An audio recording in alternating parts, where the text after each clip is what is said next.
Perhatian, sang putri makin tertiup angin. Aku Pavolia Reine dari hololiveID.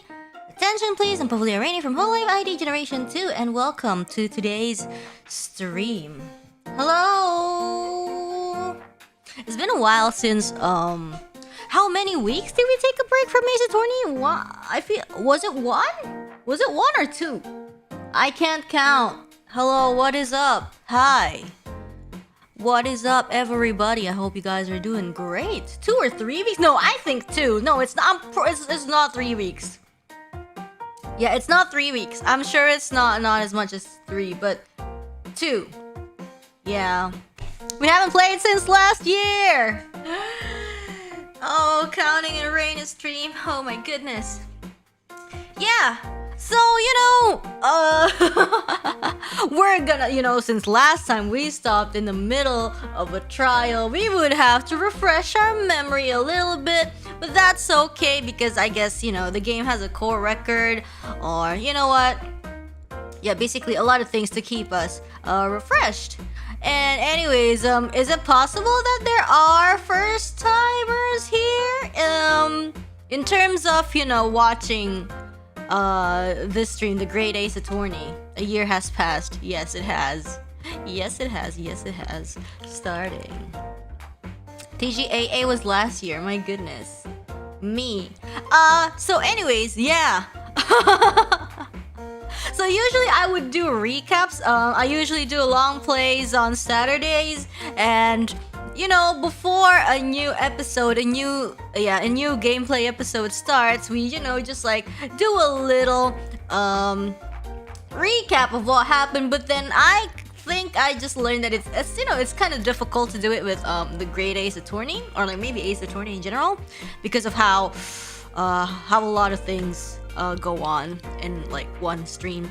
But anyways, I have made a public playlist for the Great Ace Attorney gameplays, so if you guys would love to catch up, now you guys can do it easier. Yeah. Recap: somebody died and we need to defend the accused one. Of course. Pretty nice of the judge to put the trial on hold like this. My goodness. Well, yeah, true. But yeah, we just started a new chapter. Basically, this chapter that we're doing now is a trial chapter. We've left off in the middle of the new one. We were introduced to a new mechanic, and it was great actually. We have the jury mechanic, and it's very, very cool. First time seeing it, and it's just great. We can see people walk into, which is super awesome. Hold on, let me just open the game. The Great Ace Attorney Chronicles. Ooh. And yeah, there's new characters introduced. So yeah.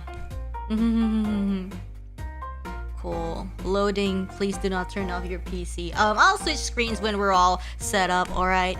And as for the streaming rules, so don't worry guys, we can show things. So we can show things in general, but ending cutscenes cutscenes will have to be hidden. So hopefully, thank you guys for the understanding. And I've been told that this chapter has it, so I'll just be prepared. Yeah, sounds fair. Sounds good. Did you have dinner yet, Rainy? I had cake. Yes. Ending cutscene means ending cutscene. Yes, cutscene. Reminding you, this chapter has one animated ending at the end of the trial. Yes, we cannot show that, so thank you so much for understanding. I will try to illustrate what's going on with my excellent acting skills, self-proclaimed citation needed, and all that. But yeah. It's not end of chapter scenes, but specifically ending cutscenes. Yes. So yeah, you guys can know. You guys can see like who did it or whatever. But yeah. No citation needed. Finishing up the New Year's cake. I ate fruits with my family, but it's cool. due to the, it's the New Year's miracle, we could finally gather. And I'm like, yeah, we're gonna eat fruits. We ate a lot of, do you know rambutan? I don't know. Too much can cause you to have sore throat, so I refrained. Anyways, cool. Hope you guys had a great New Year, and welcoming to 2022. We're gonna play another episode of the Great Ace Attorney Chronicles. In a minute, we're gonna switch windows. Zuz. We're gonna switch in a minute. In a minute. Best fruit. Is it rambutan season? I don't know. I don't know. When is rambutan season? I wonder. Rambutan is a fruit. You can look it up on Google. So rambut means hair, and an means, it just means like it has hair. It's the skin, not the skin. Yeah, I feel like the peel, the skin, I don't know, is hairy-ish, but you open it and it kind of looks like lychees, sort of. I don't know. Yeah, like hairy lychee, exactly. But you don't eat it. You don't eat the skin. You don't eat it. So you just open it up and then eat it. It's very, very good. It's very, very good. It was used as an alien fruit in a sci-fi series a few years ago. Wait, I mean, to be fair, it does. Yeah, it may not look very common when it comes to Yeah, people, if you see it for the first time, you'll probably be like, oh my goodness, what is that? But it is delicious. It is delicious. I'm just gonna say that it's delicious.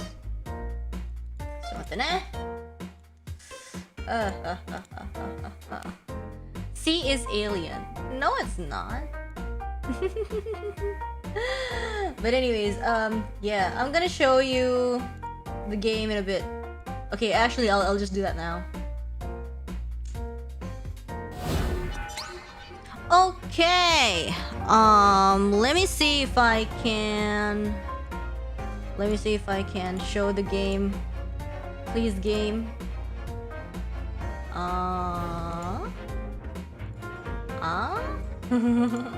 Wait.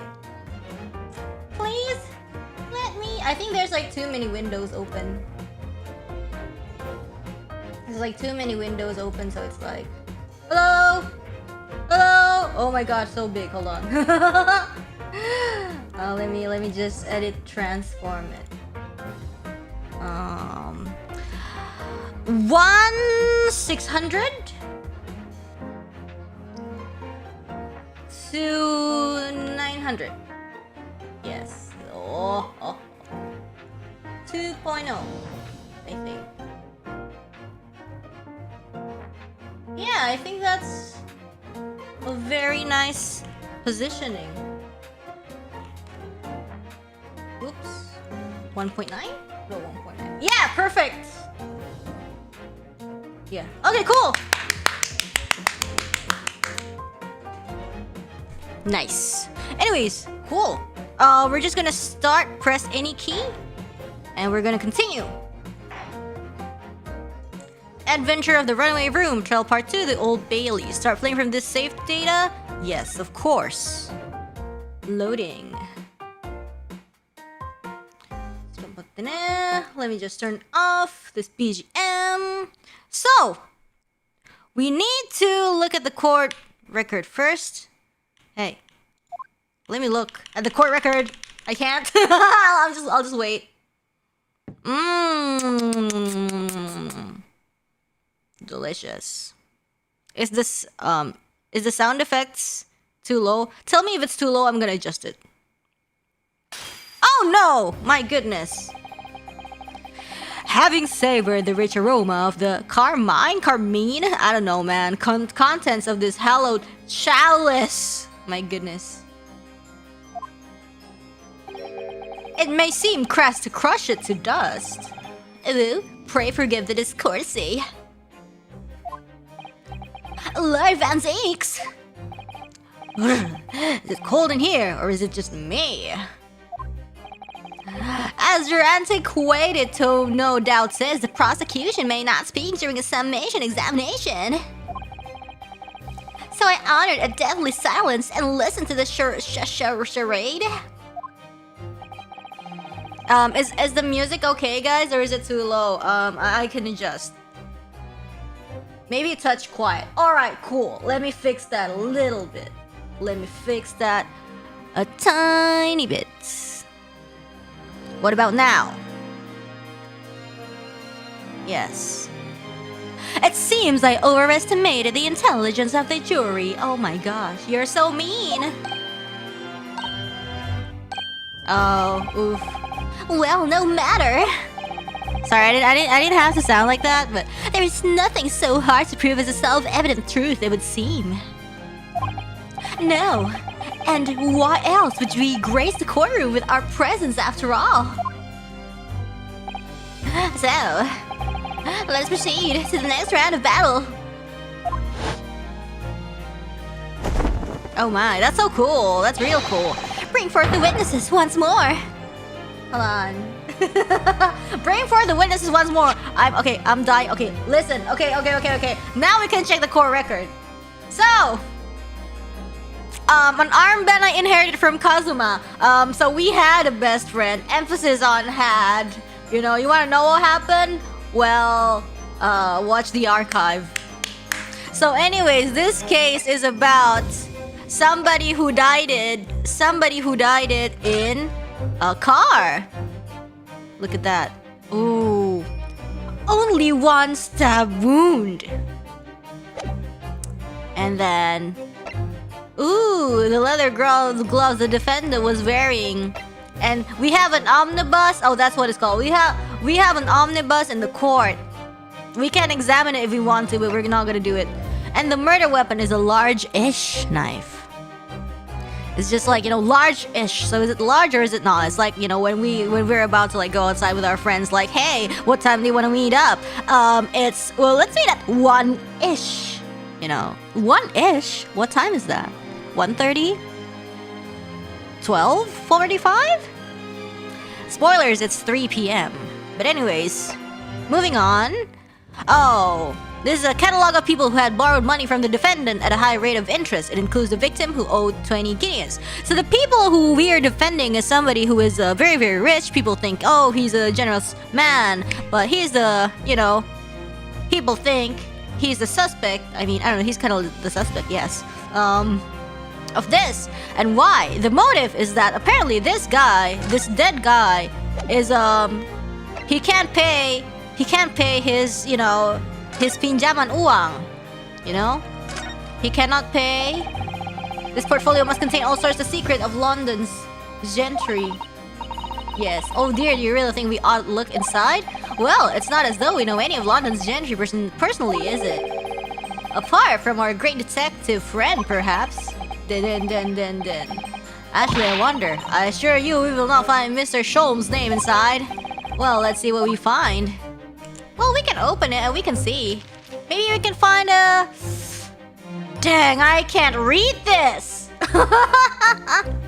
So apparently, the victim's name is on here, and it's like, oh, maybe the motive is because he's not paying, so you're like, ah, I'm gonna kill you! Gosh! It's crammed full of gentlemen's names, isn't it? Well, I suppose they're probably not all gentlemen at all, are they? After all, not everyone in this country is well off. Ah, goodness! What is it? Look at this. Do you see the name here? Bruce Fairplay. Should that mean something to me? It does sound strangely familiar, actually. Bruce Fairplay, the witness testifying at this very moment. Oh, yes, of course. The banker. Why is his name in here? Apparently, he is not a gentleman. Ah, he borrowed 20 guineas, did he? Oh my goodness, could it be? And look, the repayment date is fast approaching. It's possible that this is just a coincidence. Haha, get it? Coincidence, of course. But this could be very useful information. The details of the debtor's ledger have been updated. So, it's not only... It's not... Yeah, so... This person also has a... debt, you know? He's also in debt with the rich guy, so I wonder... Yeah, look at that! A new name! Hey! Anyways. Okay then. Let's continue. We can continue. Let me tweak the sound a little bit more. Okay. Hello. Oh, great. Okay. We're great. We're perfect. Bring forth the witnesses once more.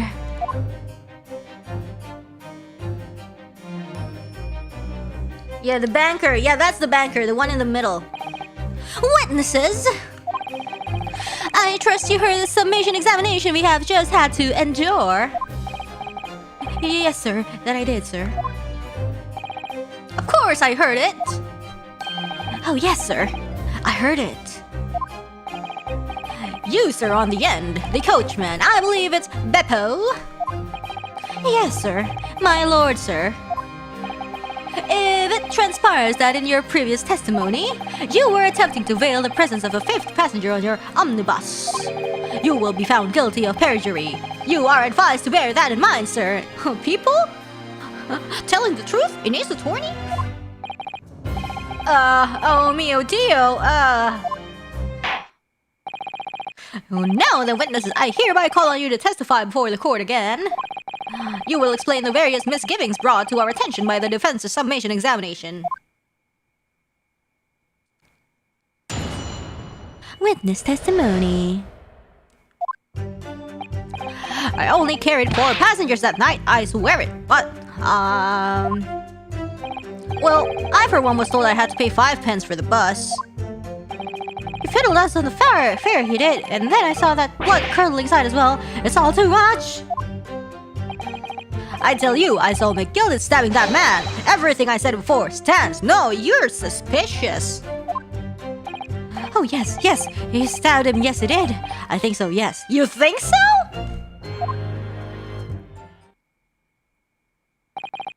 Counsel, make sense of this for me, please. The phantom fifth passenger conjured into existence by my learned Eastern friend never existed.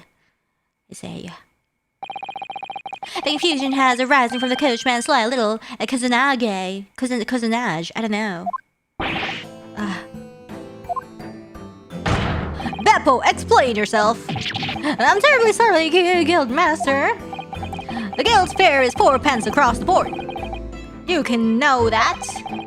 Am I to understand that you've been overcharging our passengers by a penny a fare? It's so cold and the last run of the day is always half empty. You have been dishonest, coachman. I'm sorry. You're a disgrace, Beppo! A disgrace! Your selfish actions have brought dishonor on the entire guild. First, if I may, sir, I had to pay 10 pence on the bus just last week.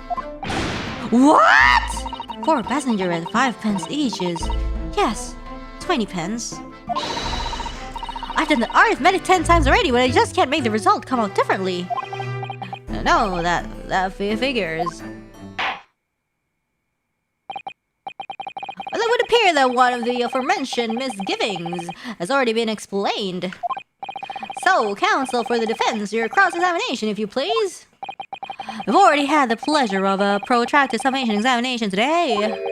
I see you intend to continue the parlor games. Can we make like the text go faster? Hold on.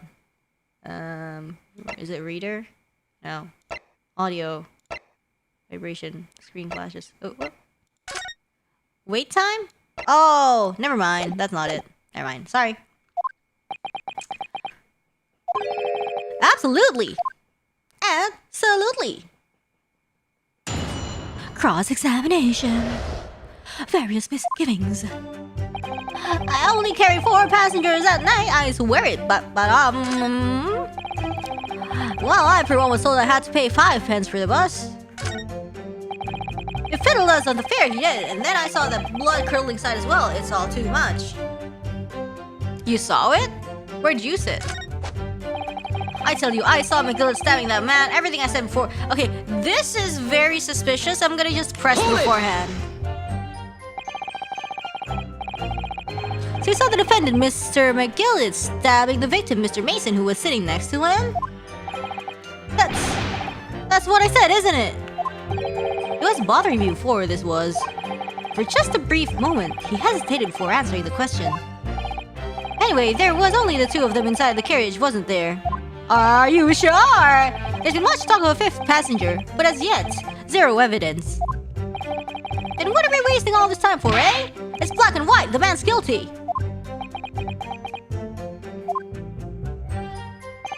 Something about Mr. Fairplay's testimony just jars with me. Wish I could work out what it was. I wonder if we can find, like, an evidence of, like, I wonder if we can find, an evidence of, like, a fifth person. Or is it too fast to do that? Is it too fast? I'm gonna try to examine the omnibus once again. Because they're like, there's only 2 people in the omnibus. You know?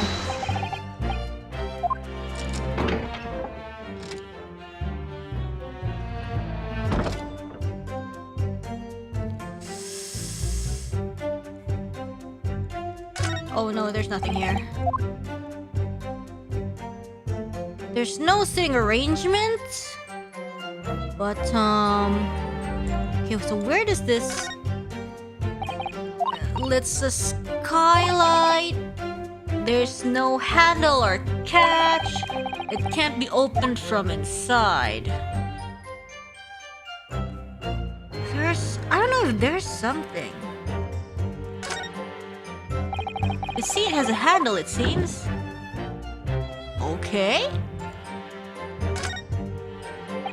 This looks like all sorts of equipment that might be needed to keep the omnibus running. Fueling tubs, tools to repair wheels, blankets, horseshoeing tools. There's a storage compartment. What if somebody was in the storage compartment, though? I don't know. There doesn't seem to be any space for passengers to stow their luggage, that's for sure.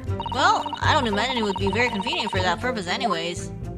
Okay, so that's too full, so I guess...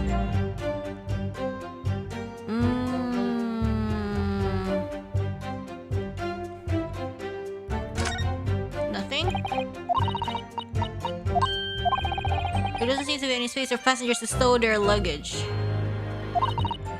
I don't imagine it would be very convenient for that purpose anyways.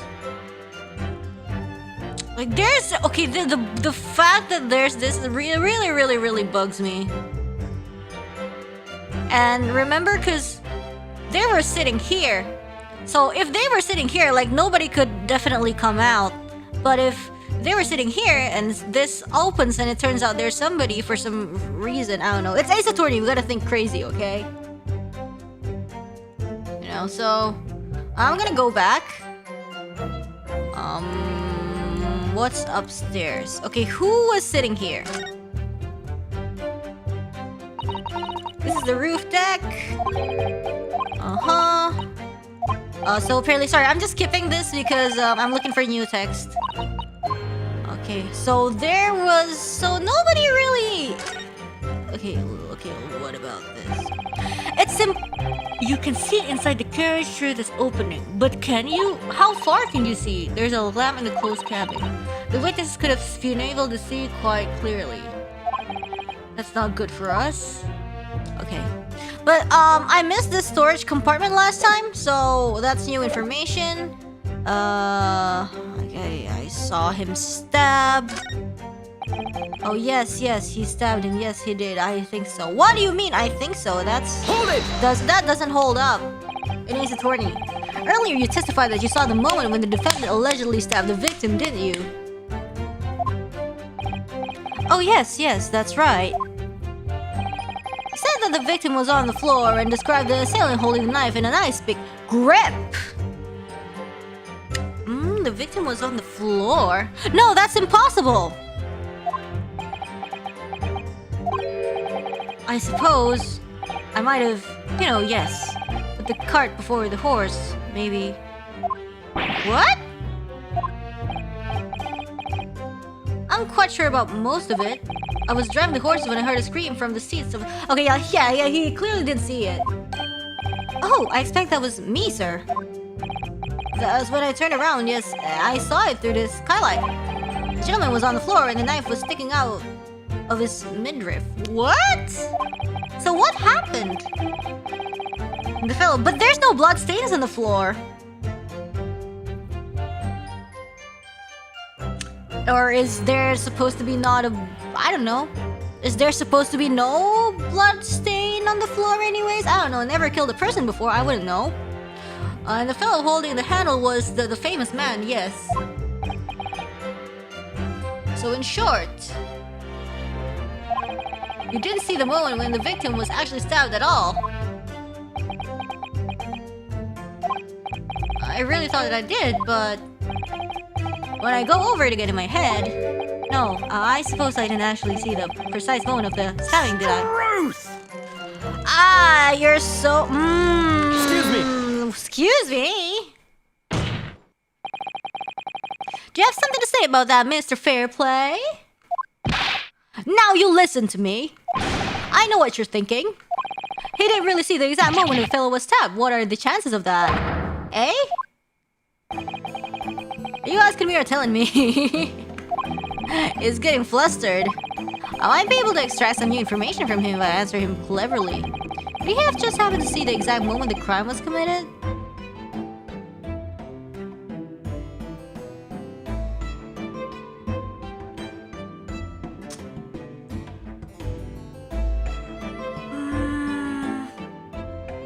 Could he have had to see that moment perhaps? No chance, right? I thought he was the fair play guy. It's a little hard to believe, certainly. Unless you spend your time peeping through a skylight on the top of an omnibus, that is. Uh-oh, were you peeping? I'm a respectable city banker, I'll have you know. And I know what I saw. I remember it as clear as a Ballarat day. It was a grim scene, I don't mind telling you. Some days are like that. Thank you, Mr. Fairplay. Oh, excuse me if I was getting a little hot under the collar there, my lord. I would ask you to supplement your testimony with a clear statement about what exactly you saw. Oh, I can do that, alright? I'll tell you just how grim it was. Oh no, you're... Do you think I'd forget the sight of those blood-soaked hands after the...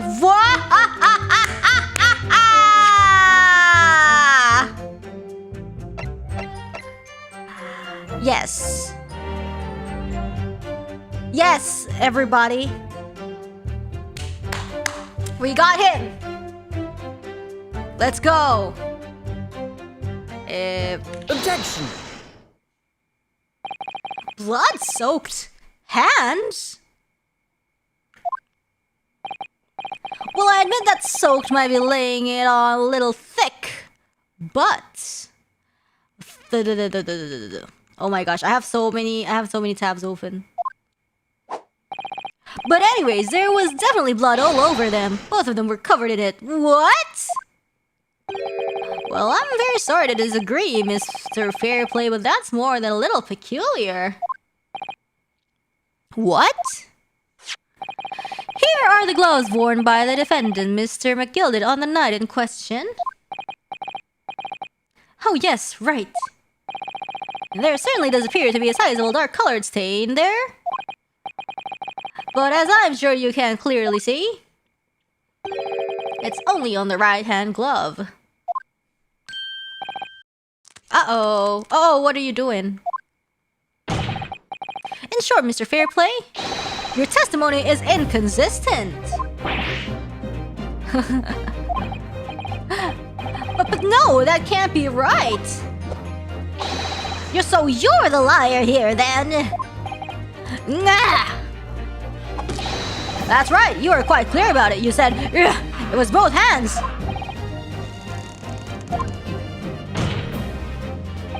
Mr. Fairplay, if your last statement was a lie, it calls your entire testimony into question. You say you saw the moment your victim was stabbed, but is that really the truth? Objection! Oh, fancy objection. It was a simple mistake. You can't justify accusing this man of lying. Yes, it wasn't both hands, it was only one. But the fact remains. The victim's blood was on the accused. Objection!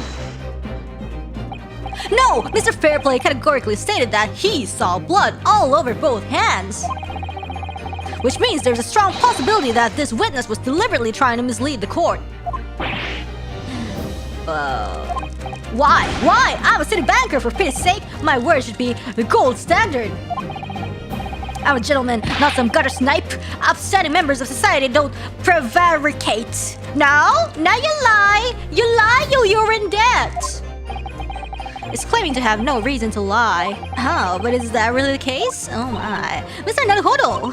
And we had some evidence to explain why Mr. Fairplay might be lying. Oh, it could turn the tide in this trial completely. Sorry, I didn't need to laugh like that. Something to show this man has a— Yes, I have evidence! I have the evidence! My lord! Yes, counsel? The defense is ready to present evidence! By Chill, are you sure? Yes, evidence that will clearly demonstrate why Mr. Fairplay has reason to lie in his testimony.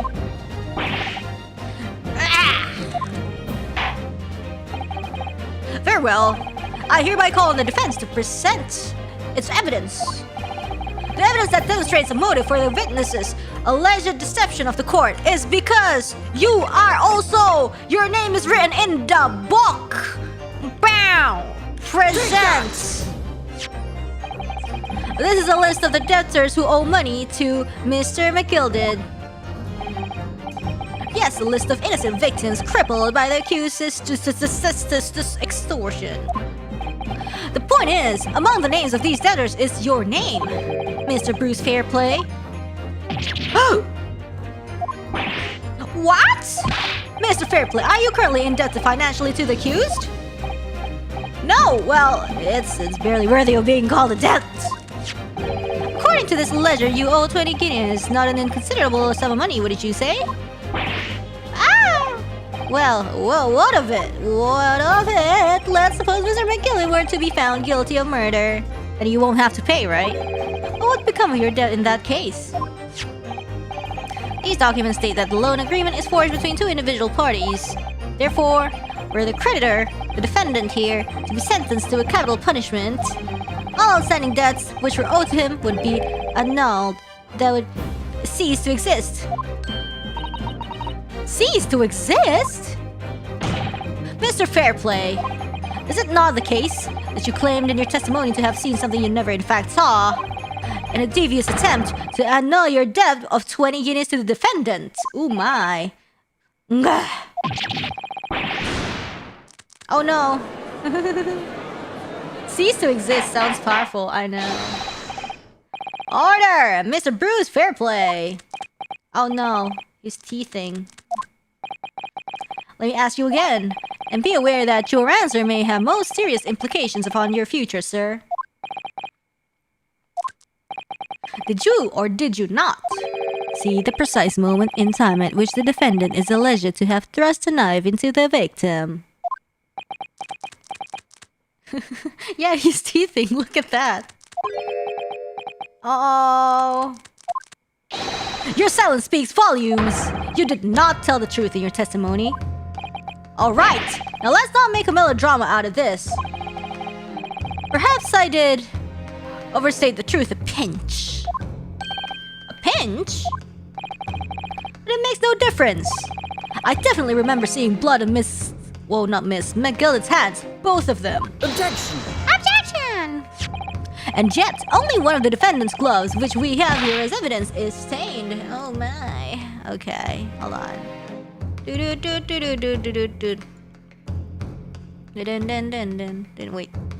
Okay, sorry. Let's go.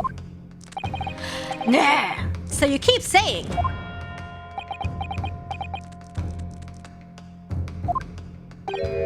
I wonder if I might be allowed to speak, sir. Go ahead, Mr. First.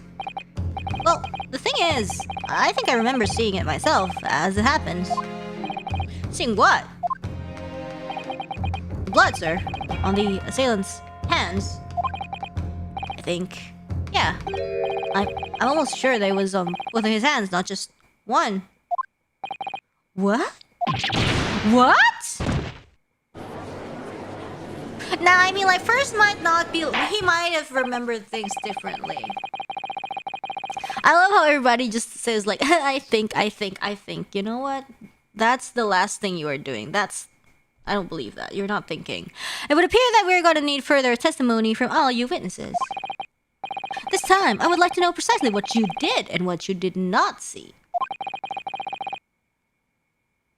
Do I make myself perfectly clear? Yes! Mr. Naruhodo, this is good news. The course of the trial seems to have shifted slightly at last. Yes! I might finally have a chance to turn things around here. Witness testimony. What the witnesses really saw. There was blood on both hands of the assailant. I sincerely and distinctly remember that. However, I suppose you might say that I didn't see the exact moment the stabbing transpired, if that matters. I remember seeing the knife, and I remember seeing both of the attacker's hands with blood on them. Well, the attacker, not the defendant, right? Listen. I didn't actually see anything myself, no, not until I heard that scream. Anyway, the fact remains, there can't have been anyone else inside that carriage, or we all would have seen. Ooh, okay. Well, lo and behold, in truth of fact, not one of you was witness of the crucial moment the crime was perpetrated. I apologize, my lord, but honestly... there was no one else inside the carriage, and the man's hands were covered in blood. That much incriminating evidence is tantamount to saying we saw the man do it. That's really not what testimony is about. Let us examine the interior of the omnibus once more. The victim's fresh blood is clearly visible on the seat, corroborating the witness's accounts. In other words, there is no substantial nor significant change in the facts of the case. Very well. Your cross-examination, please, counsel. Yes, my lord. Oh my god. Okay. What the witnesses really saw. There was blood on both hands of the assailant. I sincerely and distinctly remember that. Yeah, assailant, sure. However, I suppose you might say that I didn't see the exact moment the stabbing transpired, if that matters. I remember seeing the knife, and I remember seeing both the attacker's hands with blood on them. I didn't actually see anything myself, no. Not until I heard that scream. Anyway, the fact remains, there can't have been anyone else in the carriage, or we all would have seen. Mr. Fairplay didn't see Mr. Mason being stabbed at all. There's a hugely significant change in the facts of the case. And there's something else that occurred to me while listening to the witness's latest testimony. Two of them are recounting what they saw through the skylight in the omnibus roof. I know it's a large window and certainly affords a good view of the inside, but... well, I think perhaps we ought to confirm that what they're saying with our own eyes as much as possible. What do you mean? I mean that we can examine the evidence firsthand. The omnibus is here in the courtroom after all. It's a good idea, and we can consider the witnesses' statements while we were looking around. Okay, so now I think we can unlock something.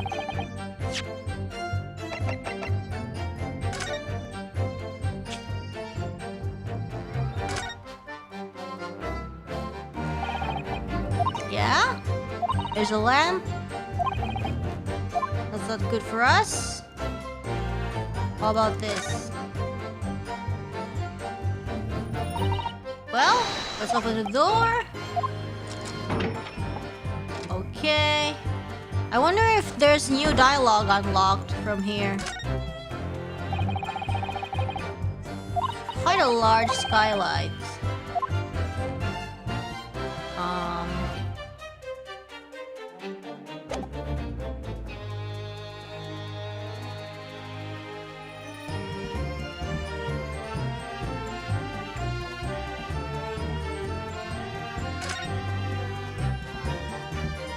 Okay, so from here you can see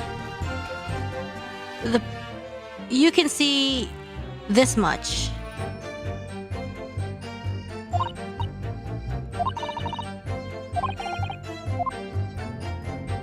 So if they sat here, they probably could see, but that's it. That's yeah. Let me just listen to the. Let me just press first.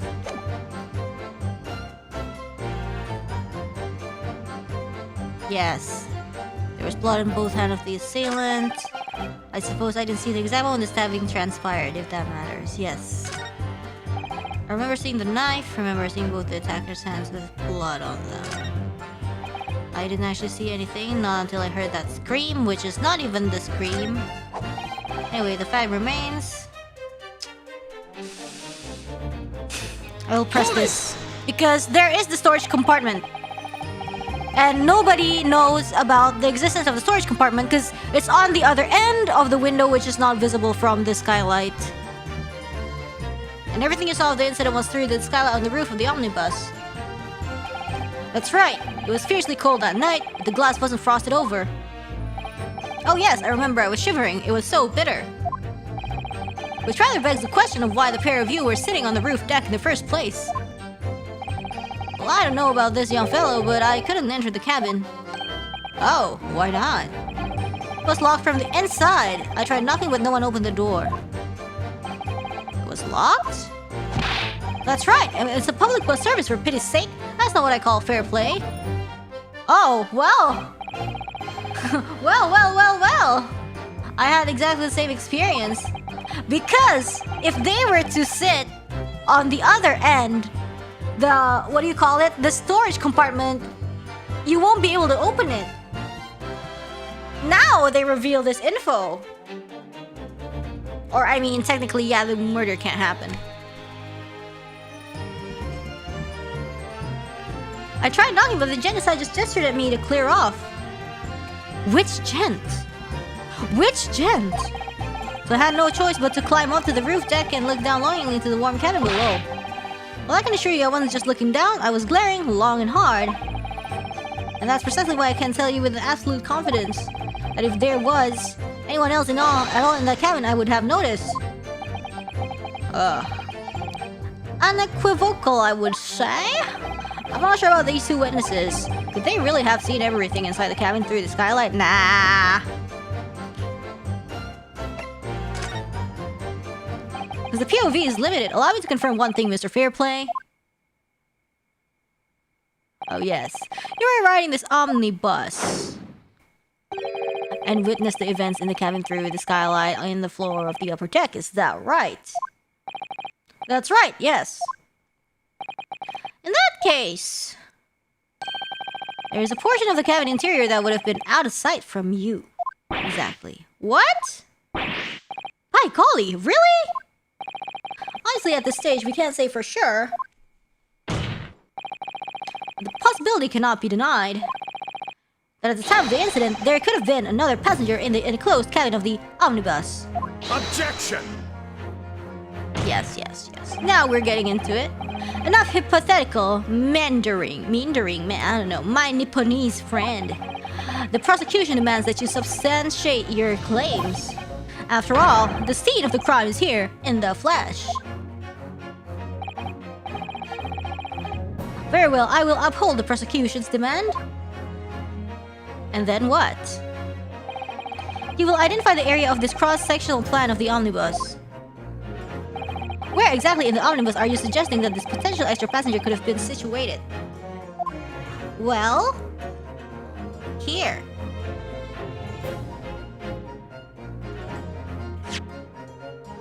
Salah. Maksudnya di sini gitu. What? What? What am I supposed to press? What am I supposed to press?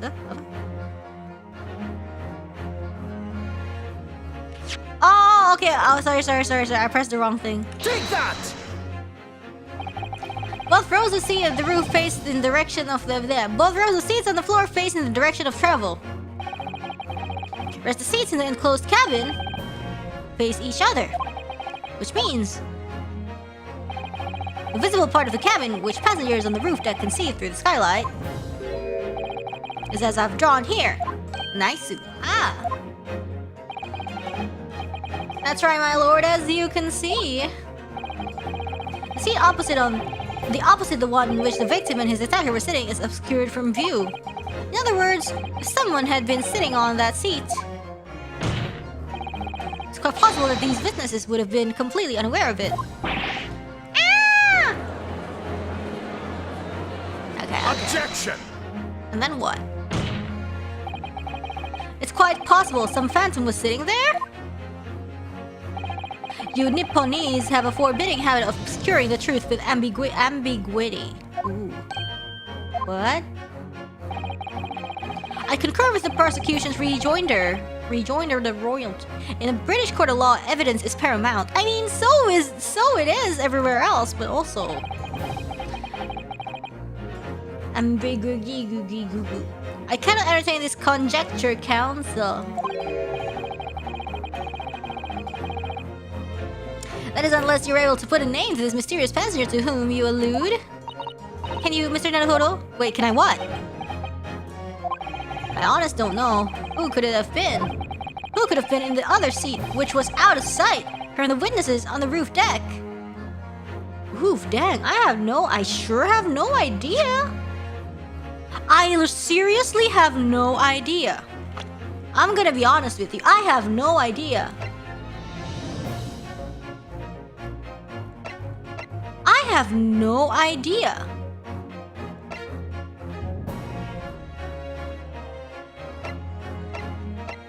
Like, listen, I have no idea, you know? I have literally no idea. But as a proud citizen of the Japanese Empire, you will look to the sky and walk on, making sure all signs of tears are gone. Go on! This isn't just a case of going on, Miss Susato. Alright then, I'll go on. Okay, fine, the defense would like to put forward a name. Haha! No! I don't know who it is! Damn it! Ah!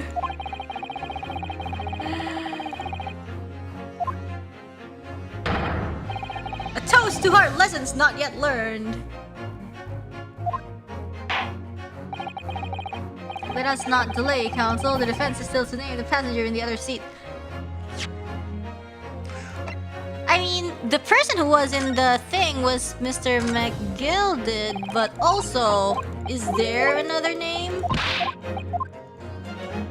We're gonna check again, and if it's not, I think the answer might be Mr. McGilded instead. So he's not on the...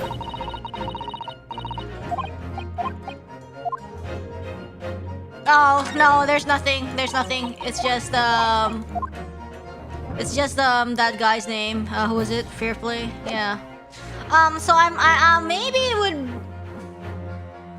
Yeah, maybe it's Mr. McGilded, I guess. I don't know who else.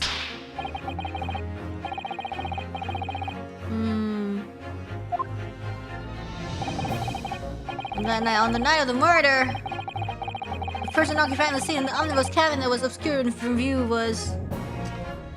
It can't be him, because everybody's saying it's him. So, there has to be somebody. It's not him. Take that! Salah pencet! Sorry, salah! Oh, benar. Enggak lagi, bukan. I wanted to press the core record. I wanted to press the core record and I accidentally pressed R instead. Oof.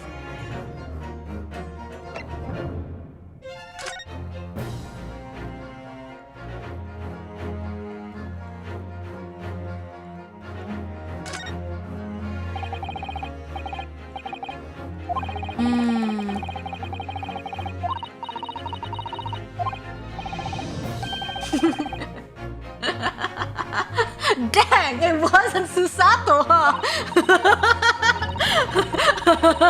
Susato getting thrown under the omnibus. Sorry, Susato.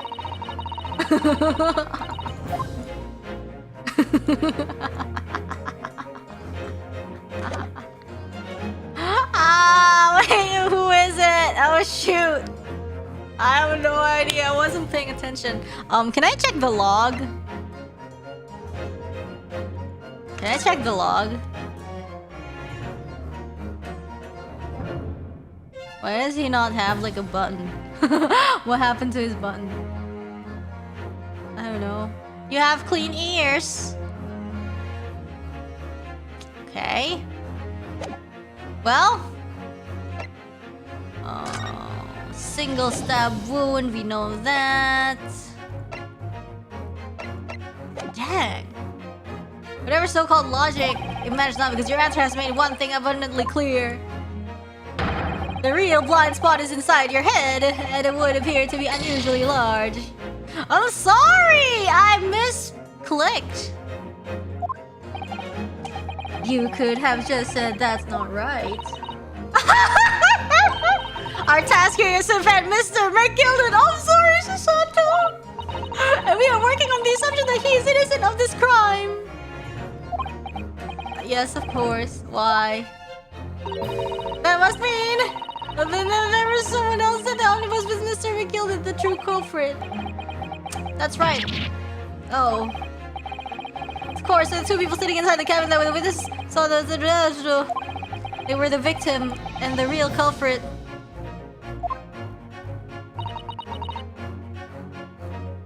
What?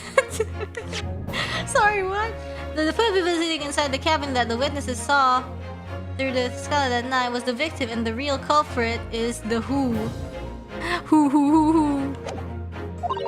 As though we've all been making a false assumption. The witnesses weren't looking at Mr. McGilden at all. They were looking at... Oh.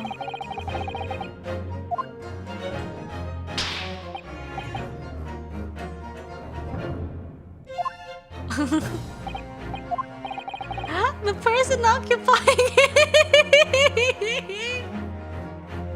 Sorry. Okay, it's this one, yeah? It's you.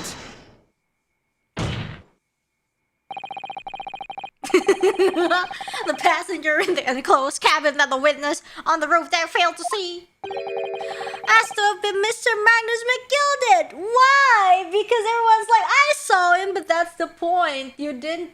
It was somebody else that you saw. Ay. Nice. They must have seen.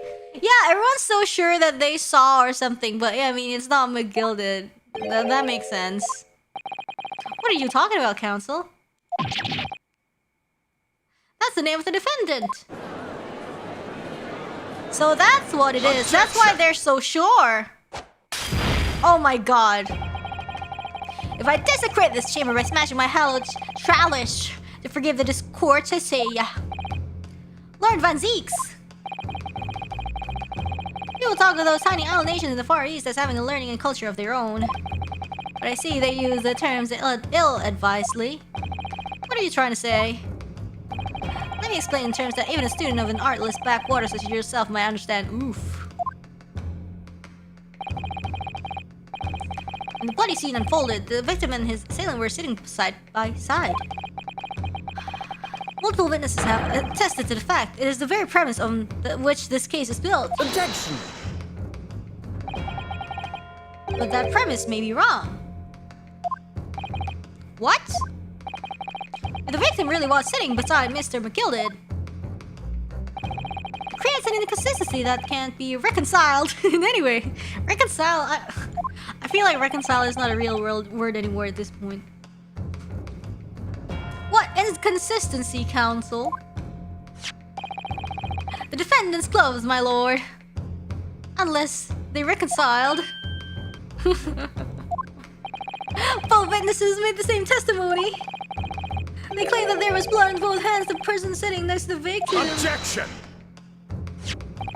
Yeah, we know the truth to be otherwise. Only one glove bears the gory remains. Objection! The point is, even in the face of this irrefutable evidence, both witnesses have maintained their stance.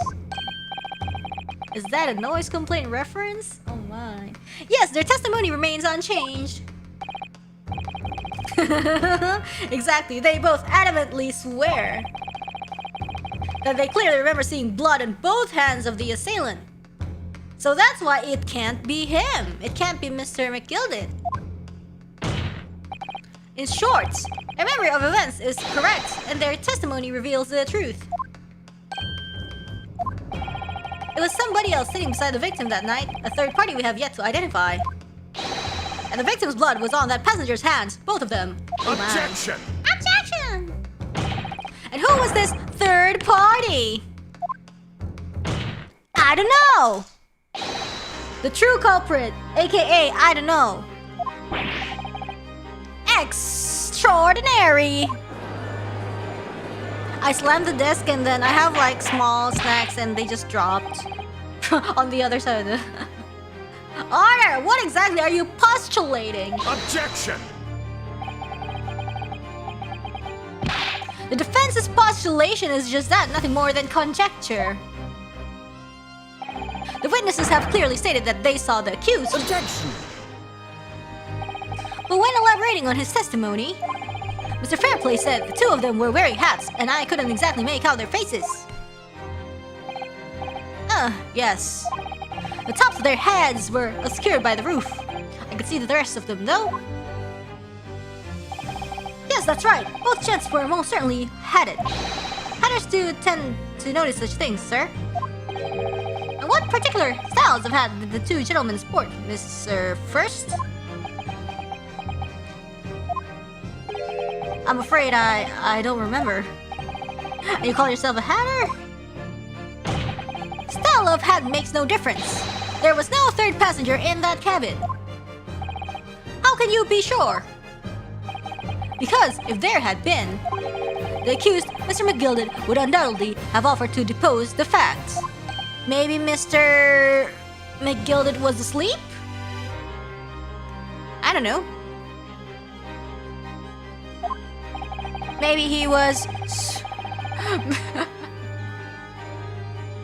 Unless that is you are proposing an even more preposterous explanation?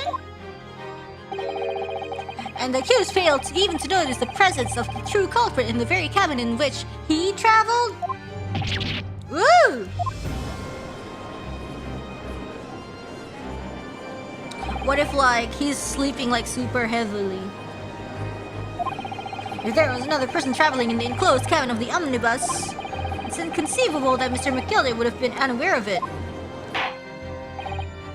Order! There's clearly a simple solution to this problem. Bring the accused, Mr. McGilded, to the stand. Well, what say you, counsel? The prosecution objects, my lord. Why? I suspect he will have already made a full statement to the police. But what if there's some reason why he's unable to possessive to? Magnus McGilded is no uneducated ruffian. If it indeed turns out the man has been withholding information, you can be sure it will have been a most deliberate act. Counsel for the defense, what is your onion? My lord, should we ask Mr. McGill to testify or not? Sure, demand it. Yes, we need to hear what he has to say in order to find out the truth. Yes, the defense would like to call Mr. McGill to the stand. In that case, okay. Oh wait, the jury says, yes, I need a little time to consider this. Oof. If you ask me, I think we should hear what Mr. McGilded has to say. Get the man out here, I say. It would be utterly illogical not to hear his testimony. I love how his mustache looks like a horseshoe. When something needs doing, get it done. That's how I run things at the guild. Hearing what the patron of my favorite little part has to say. Oh yes, that would be lovely. Yes, the jury says the man must be heard.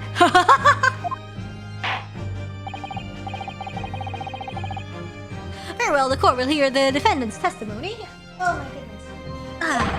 Bailiff, show the defendant to the stand at once.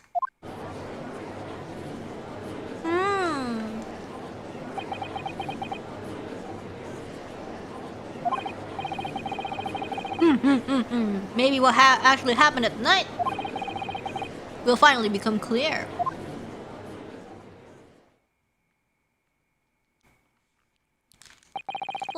Proceedings be resumed. Mr. McGilded, have you been listening to the discourse of the day? To be sure I have, my lord. There are now two matters on which the court desires to hear from you.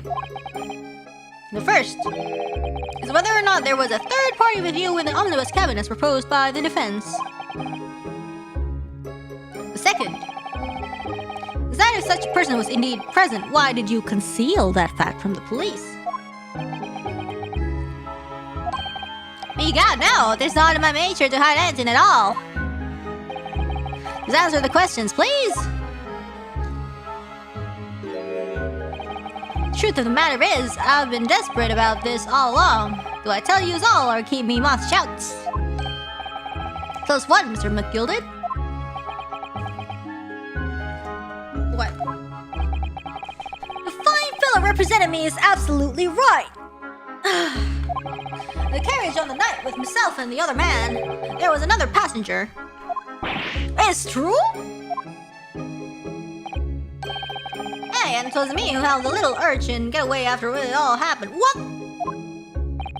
You... What? Huh? What? Why would you say that? Hey! No, Magnus McGill, that convenient excuse can't save you now. I'm truly sorry, so I am Lord Van Heeks. I'm sure you'll be wanting to know why I said nothing when I was taken in by the police. I know you haven't a very good reason, I assure you. Which was... Oh, little child was just in the wrong place at the wrong time and not in any way involved, you see? What? But the police had known the wee one was there. They'd have assumed she'd done it.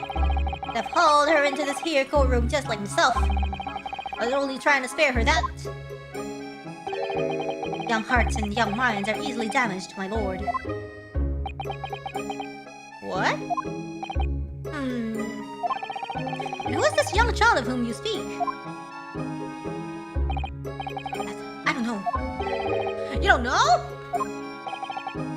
Ah, well, the wee thing just happened to be in the carriage that night. I never saw her before or since. Objection! Yeah, there's absolutely no reason to believe this man.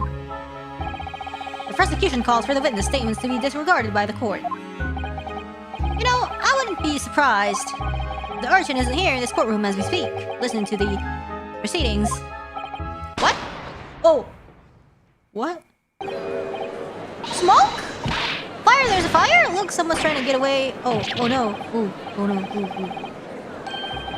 What is going on? Careful, Mr. Naruhodo, cover your face.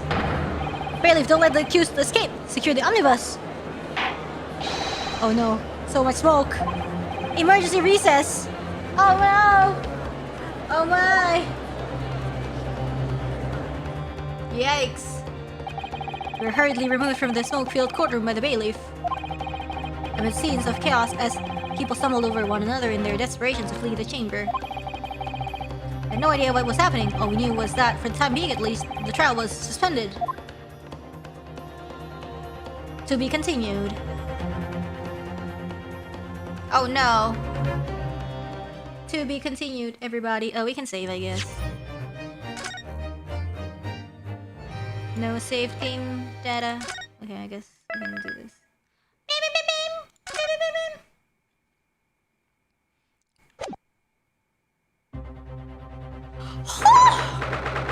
18th February, 12:52 p.m. The Old Bailey, defendants, antechamber.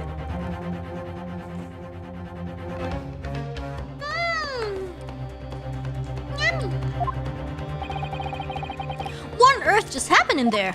Mr. Naruhodo, I managed to find out what happened. Mr. Sato, I was told it was an advanced form of smoke grenade, a type of exploding device that releases smoke. A smoke grenade? It sounds like the sort of thing ninjas use. We're just making sure everything is safe now. I think the trial will start again before long. But who would have done something like that? I don't know, the culprit. The police managed to catch someone who was trying to flee the courtroom, apparently. Flee the courtroom? Well, it's a young girl around 15, I hear. 15? What's with 15-year-old girls in this story? A young girl, then, could it be?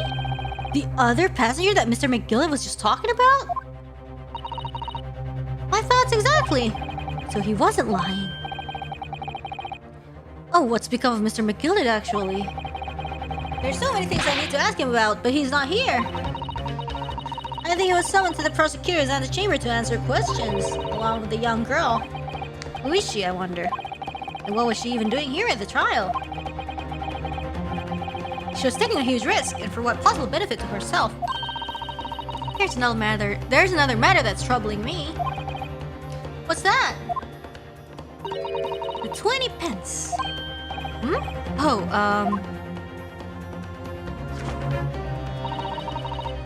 according to the coachman, Mr. Beppo,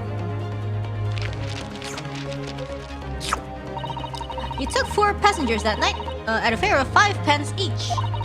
That comes to a total of 20 pence exactly. But now it seems that were in fact 5 passengers. So, which means the figures don't seem to add up again. She's right. That is strange. Counsel for the defense, kindly proceed into the courtroom. The trial will recommence in 5 minutes. Oh, thank you, officer. We'll go in straight away. Well, whoever she is, I imagine this young girl will be asked to take the stand and testify now. Oh, God. I hope it's somebody I don't know. I really can't imagine what she's gonna say, but it could alter the whole direction of the trial. We'll know soon enough, Miss Sasato. Yes.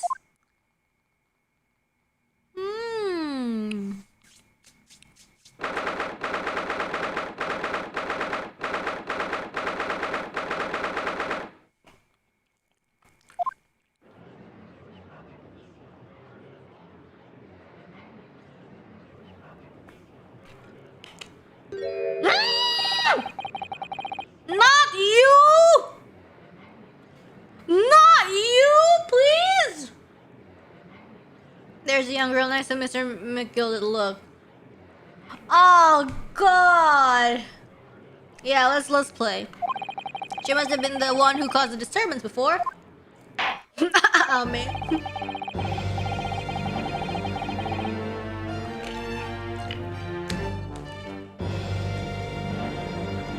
Well, after that rather eventful recess, the court will now resume the trial of Mr. Magnus McGilden. Now then, Lord Van Zeeks. My lord, I believe you have established the cause of the smoke which veiled proceedings earlier. It seems to have been an advanced form of smoke grenade of the sort typically employed by the army. Oh, wow. Good gracious, the army? What in the devil's name? It was an elaborate attempt by a young girl to cloak her escape from the public gallery. But she was caught. And now occupies a stand. Your name, girl? And you're responsible for the smoke grenade which induced such pandemonium here in my courtroom. What is the meaning of this deplorable behavior? If I may, my lord? Yes, Mr. McGilden. I think perhaps I ought to explain here. Why it is that this wee lass was here in the first place and why she tried to pull like that. It's all tied up with the events of that night, so it is.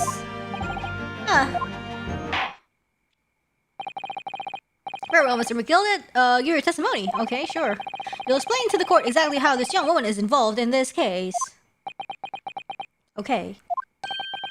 So what did happen that night? It's not like a defense lawyer needs that information or anything. Witness testimony. The young girl. On the night in question, I took the back seat in the omnibus and promptly nodded off. Then, Bigara, a loud thud and a wee scream woke me up with a fair start. There was a fella collapsed on the floor at me feet, so I set him up on the seat across from me. And I turned to find out where that scream had come from. And bless my soul, what did I find? There was a child in there, all curled up in a ball, hiding her wee self away. On the floor. That's why people think the body was on the floor! But it was a child.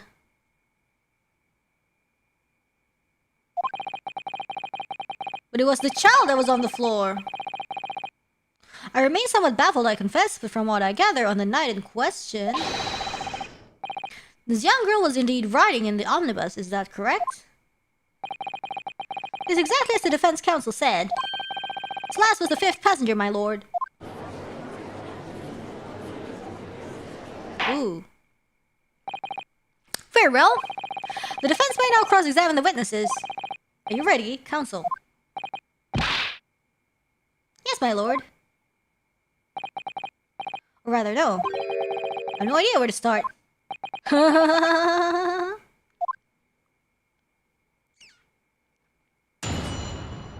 Cross-examination, the young girl. On the night in question, I took the backseat in the omnibus and promptly nodded off, sure.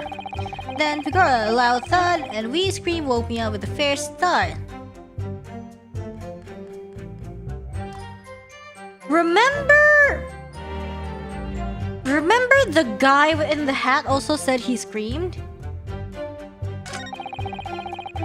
There was a fellow collapsed on the floor at my feet, so I sat him up on the seat across from me. And I turned to find out where that scream had come from, and bless my soul, what did I find? Oh, okay, wait, let me reread this.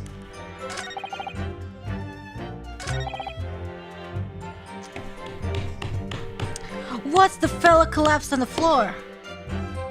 No, yeah. The girl was in the compartment? The girl was definitely in the compartment, because like it doesn't... There's only a small space, but it would probably like fit a child, and then, but... Who is on the floor? Hold it! You set him up? The victim, you mean? But I did, on the seat across from me, as I said. I could plainly see the poor devil was already gone.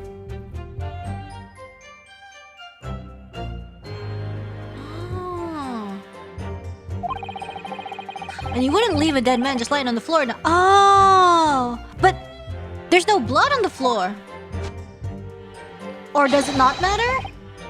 It's common courtesy, so it is.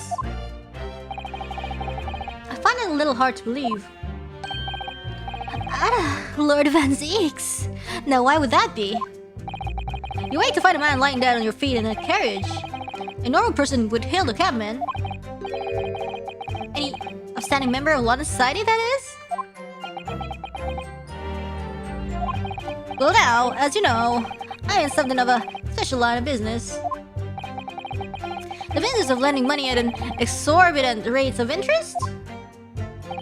Unfortunately, my lord, not everybody is thankful for the help I offer them, and some would even see me dead. So I do try, where at all possible, to avoid getting myself in the tangle with trouble. Are you suggesting you were just gonna leave the man there? Heavens alive, no, I was always intending to report it, so I was. Only, I had in mind to find out the whys and wherefores first. The whys and wherefores? Isn't that the same thing? Right you are! There were some details I wanted to understand before anyone else got too meddling. There was the wee scream I heard, for example. Wouldn't your good self do just the same? Yes. The scream, he said he heard at the same time as the thud of the victim collapsing.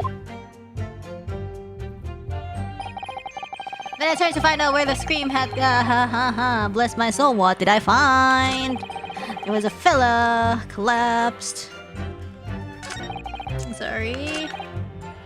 There was a child where? Hold it!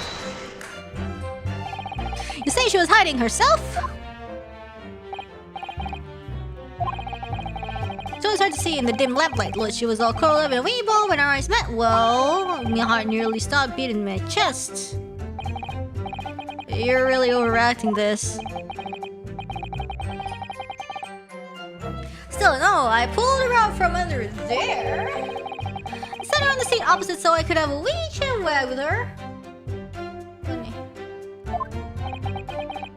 Seat opposite? That's right, just next to the dead gentleman there. You sat this young girl next to a corpse, sir. Well, as I'm sure I mentioned, a gentleman in my position can all too often find himself in mortal danger.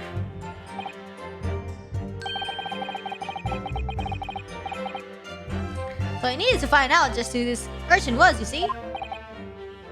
Huh. While I was in the middle of talking with her, I heard another scream. A fella's voice this time. Oh, that's the Hatter! Presumably, that scream was Mr. First, who was sitting on the roof deck seats. So there are two screams. Right you are again, I would say, sir. Looking down through the skylight, he must have seen this young girl and the gentleman with the knife in his belly. Oh my goodness. Oh my, oh my, oh my. Looking it.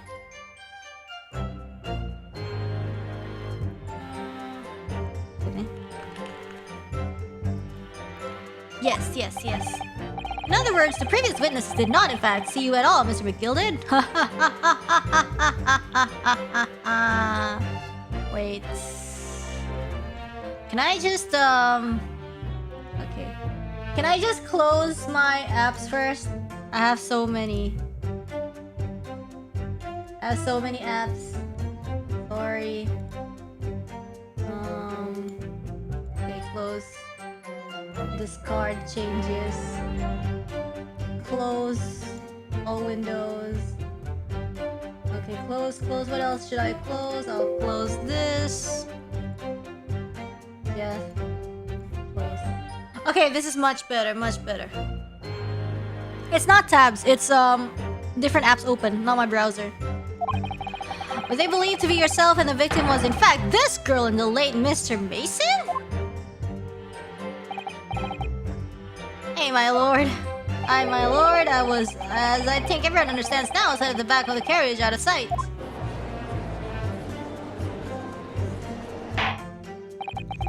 It is certainly plausible. The defendant is somewhat diminutive in stature and readily confused perhaps with this young girl.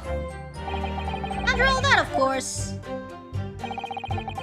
With a scream from the gentleman over us, the driver realized something was wrong and pulled up the horses. I do wonder how you must be feeling, Mr. Naruhodo, being the defendant's lawyer and yet finding myself as stunned as everyone else at this testimony. Let's just say it's trying. We certainly had precious little time to talk to Mr. McGilly before the trial. But we mustn't be dispirited. We must just try to learn all the facts we can. When we arrived in London this morning, I didn't see my day panning out like this. Mr. Naruhodo, no grumbling, even in your head. How did you know?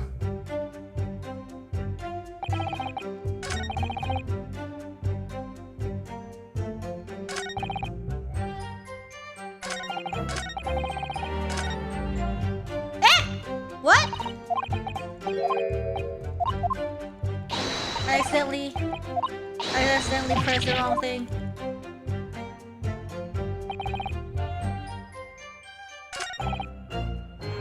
Hold it! A loud thud, you say, and a scream?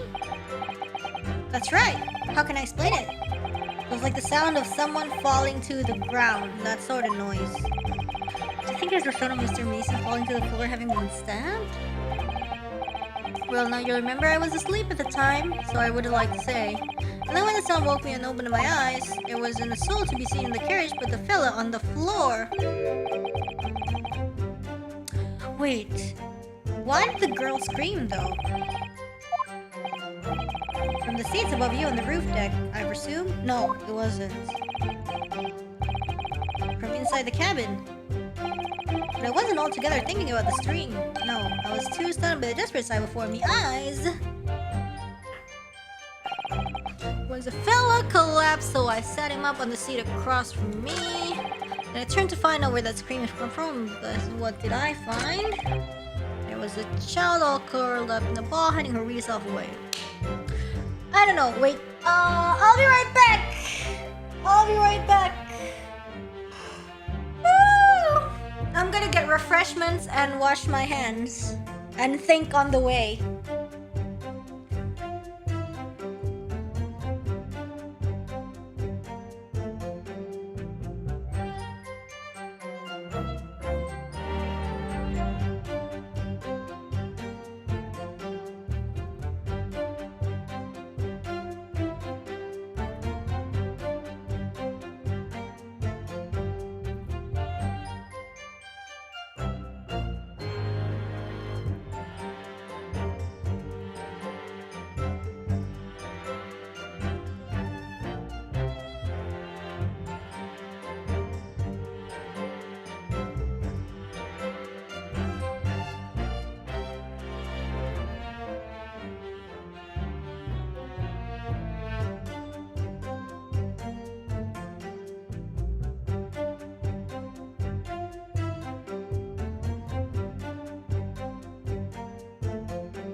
Wait, but I pressed this, right?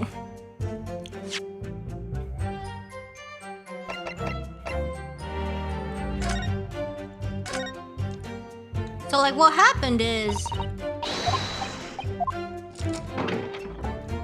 Now there's... What?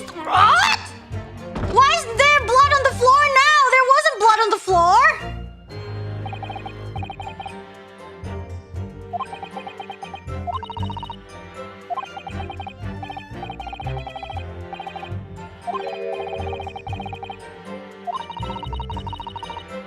What?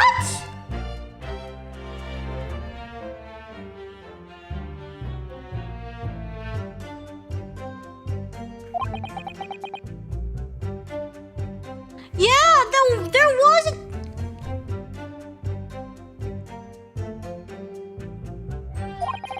Why do I have such a bad feeling about this?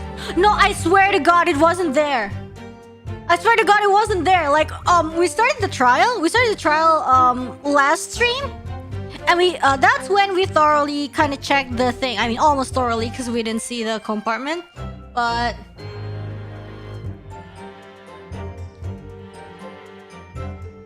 There's no way.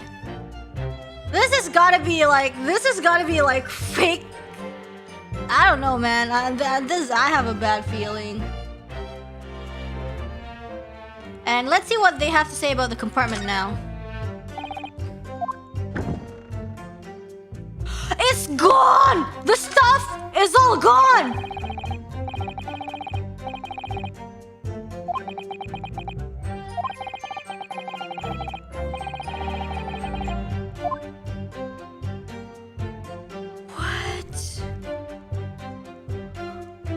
Yeah, okay, listen, before there were like a bunch of things here.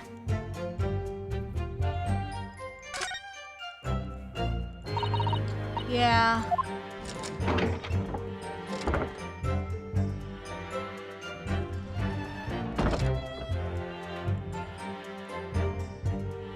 But I guess, nothing much happened. Nothing much happened here. Yeah. That changed. What even? What is this? Who tampered with the thing, I wonder? Is it the girl?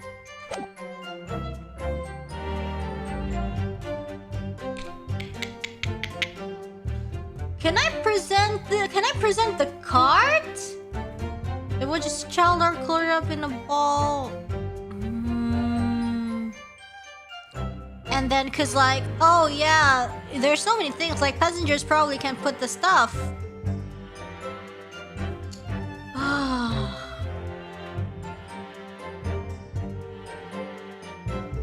I wonder.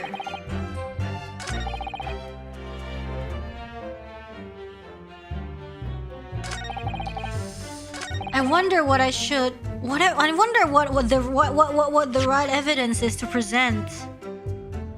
It's like, I know what happened, but I mean, this is just Ace Attorney. Like, sometimes it's hard to do it the way the game wants it to.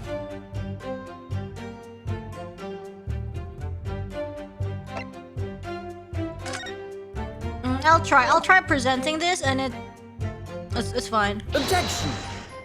Oh no. Okay, it doesn't work. Yeah, we have to get there somehow.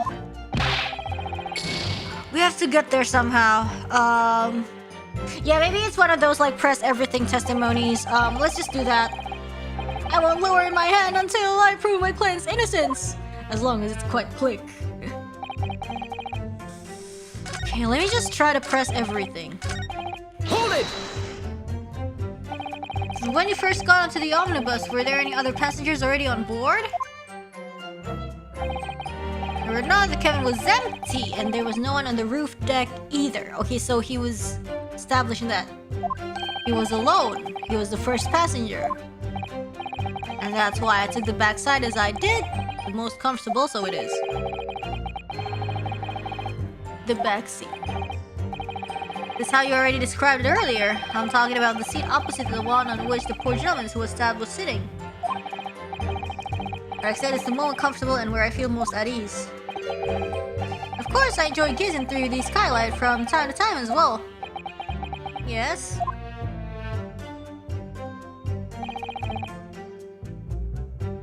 The loud thud we did press. That sound of someone falling to the ground. Yes.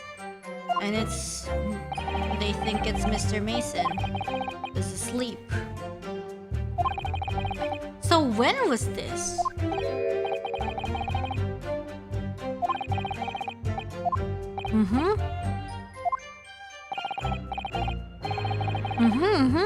From inside the cabin. I wasn't altogether thinking about the scream.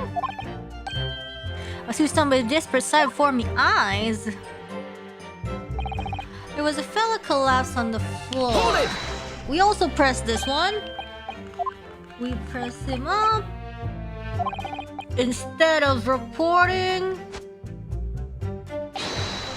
Common courtesy.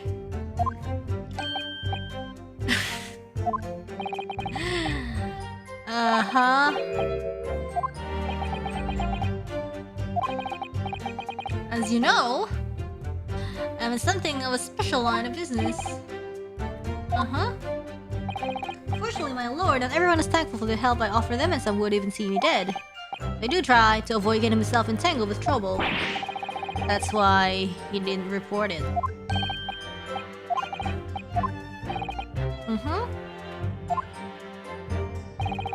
Right you are, there were some details I wanted to understand before anyone else got to meddle in.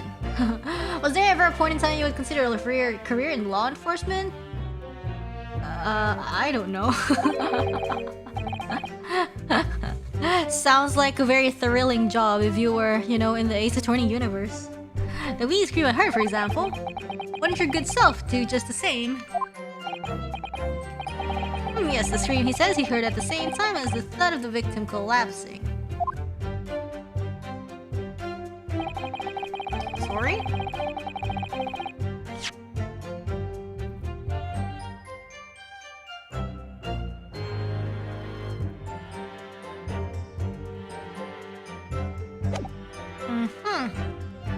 What did I find? What did you find?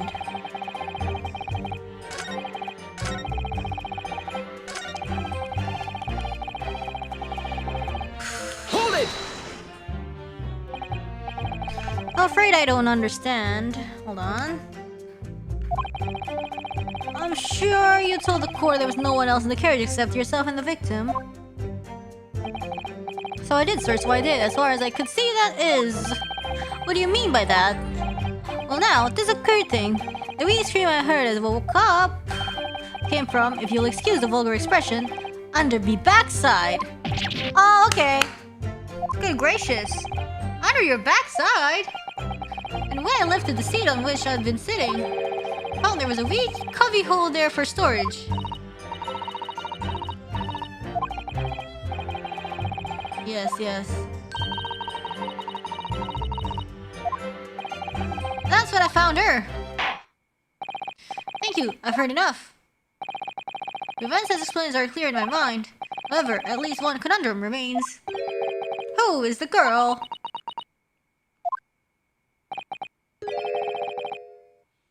Her name is Gina Lestrade. My god. Oh my god, okay. She's a chancer who earns her crest among large crowds, relieving people of their purses. Like a pickpocket? What's commonly called a... Oh, yeah.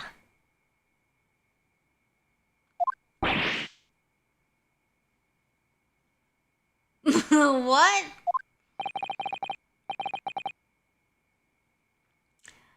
This girl here, a petty thief? Oh my god, exactly. My brain. Is this true, Miss Lestrade? Miss Lestrade, you will answer the question. Oh my gosh. How dare you? What is the meaning of this? No! on! Open your eyes! I'm over here. Oh, good gracious, how? What was the point in that little sidestep? I know what you lot are thinking. Grown-ups are all the same. Instead, a little dipper, you say, slipped up and got caught in the job. She got herself back into a corner, so she knifed the gent. Go on. That's what's in your heads, ain't it? Oh my god, okay. No, not at all. This is a court of law. We're here to determine the truth, not cast. Oh no, what does green do?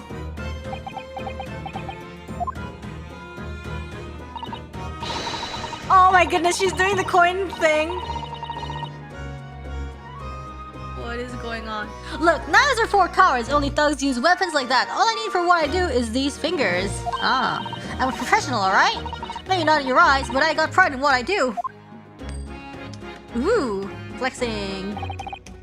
Let me guess, you don't count smoke guns among weapons for thugs? Oh, this? Yeah, this one's in a bag I lifted the other day. Oh my god! The way they came the four-wheel drags. It's nice, isn't it? I like the pink best. Do not wave that thing in my direction again. Can you shoot the prosecution too, just to be fair, please? So, you admit that you were riding the omnibus on the night in question.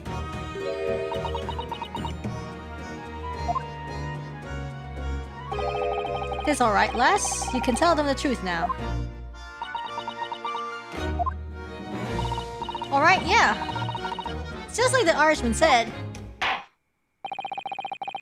Court accepts this girl, Miss Gina Lestrade, as a valid and significant witness in this case. Accordingly, young lady, we will now hear your testimony if you please. You will tell the court exactly what happened in the omnibus on the night in question. Alright. I have to. Witness testimony. So I snuck inside the carriage before they hooked up the horses, just like always. It was a right old waste of time. I got nothing to show from your troubles last night. I'll tell ya, you can't see a blind thing in that hiding place. It's pitch in there. Then after a while, I heard this loud bang. Nearly jumped off my skin, I did. A scream just came out. It's because of that, the swell found me. He did help me get away, mind.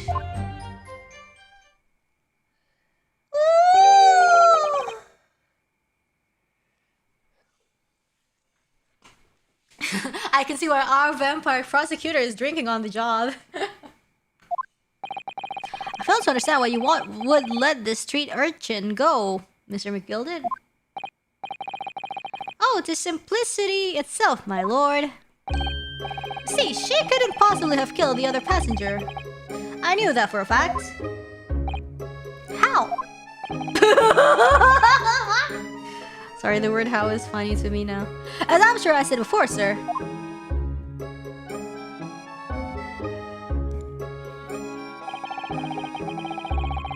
I was sitting right on top of the place where she was hiding herself.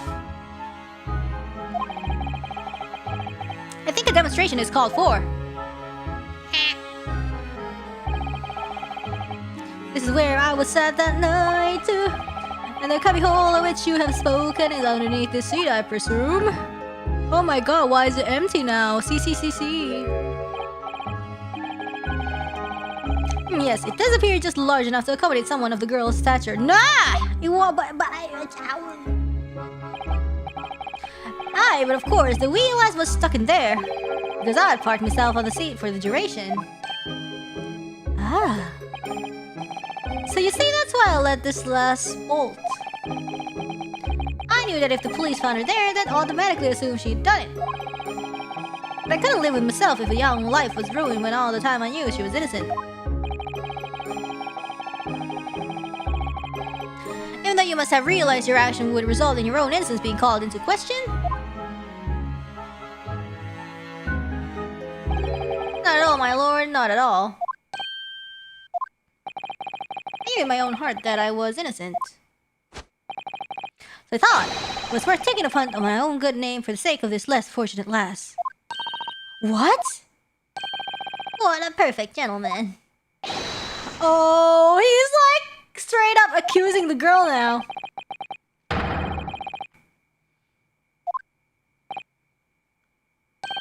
What?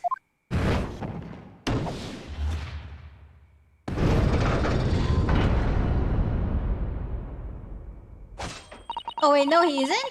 Wait, well, let me read. History.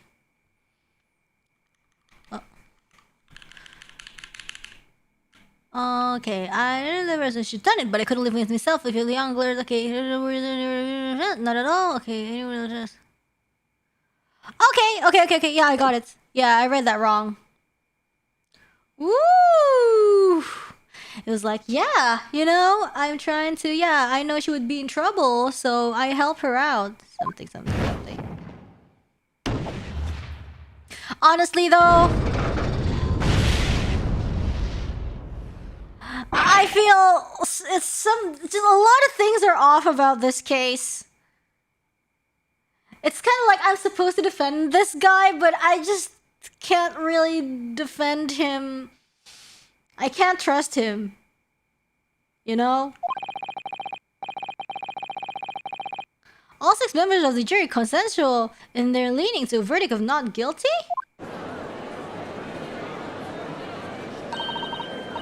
Mr. Naruhodo, this... Well, it must mean... what?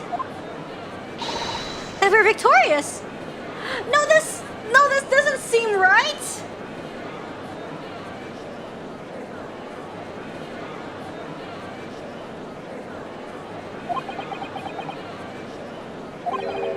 We've won?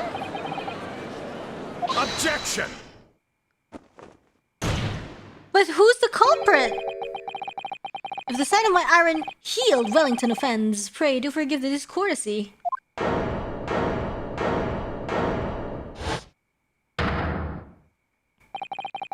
This really is a consummate example of the one monumental flaw in British judicial practices. He puts his feet up like the Reaper. Where evidence and reasoning should be paramount, emotion rules the day. Emotion? The witness's latest statement gives us a clear insight to his true nature. He likes to appeal to emotion. What do you mean, his true nature?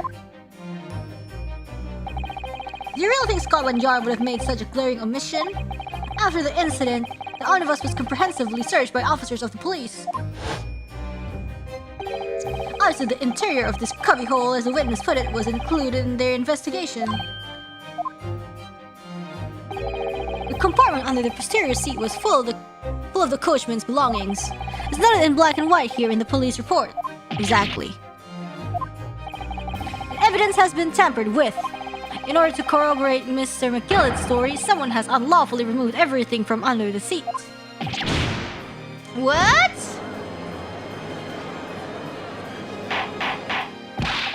Order! How could such a devious I don't know, man, possibly have been effected, counsel? Naturally, we must acknowledge the deficiencies of the constabulary in allowing this to have happened. However, I assure you, when the omnibus was wheeled into the courtroom this morning, the compartment under the seat was not empty. It was not! Well, my Nipponese friend, it wasn't empty. When the carriage was submitted as evidence, doubtless Hugh examined it in fine detail as would any self-respecting practitioner of the law. Pray, what did you find in the condition of the under-seat compartment? Yeah. Oh, to be sure, the young gentleman will be able to clear this up in a jiffy. Sorry? Go ahead, you tell the court now, fella. Oh, this is all an elaborate excuse by the desperate Lord Van Zeeks. Do you have, like, a personal grudge against Van Zeeks or something? Well, counsel, do you have something to say on this matter? How am I supposed to answer? What can I say about the state of that little compartment of the seat in the omnibus? It wasn't empty.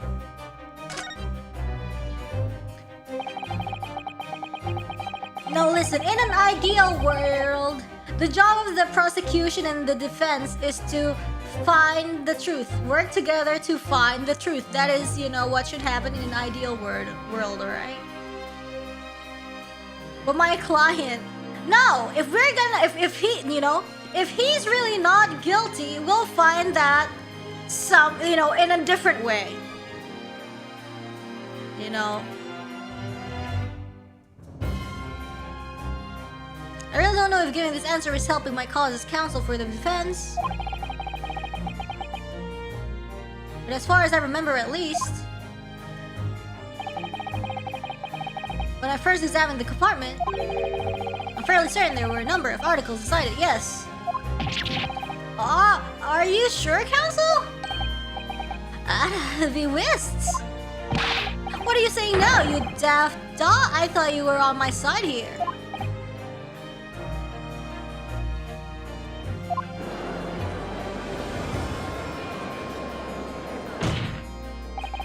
What game are you playing? Your task to defend the man in the stand. Why would you say something to compromise his position? No! I'm not doing that! I'm trying to find the truth. As an advocate for the defense in this trial, I confess I'm still not entirely sure where I stand. Hey, listen, do you think lawyers believe their clients? Not necessarily. Because clients lie all the time. If not intentionally, unintentionally. Clients lie all the time. That's why it's our job to find the absolute truth and clear the client if they're really innocent. Like, they think by lying they're, you know, doing us a favor, but they're not. They're making our job even more difficult.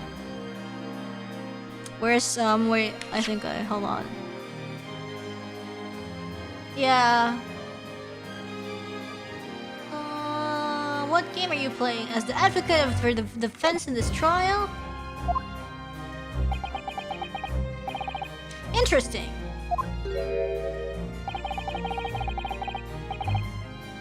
Some defendants are like Mr. Butts. Exactly!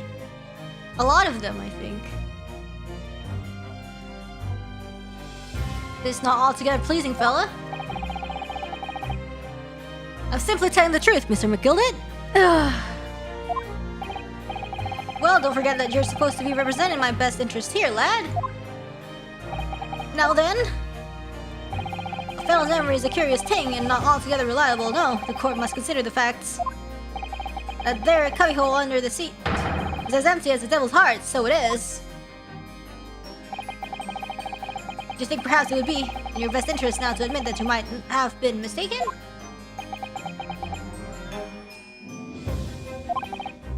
Why? I feel like something's not right here. Huh. I should like the jury to weigh in on this matter, I think. The compartment is designed to house equipment used to maintain the smooth running of the carriage. The guild's rules state that omnibuses should be properly and fully equipped at all times. So it certainly wouldn't have been empty on the night in the question. Beppo isn't that irresponsible. The money-lending fleecer and the pickpurse are lying! Oh no!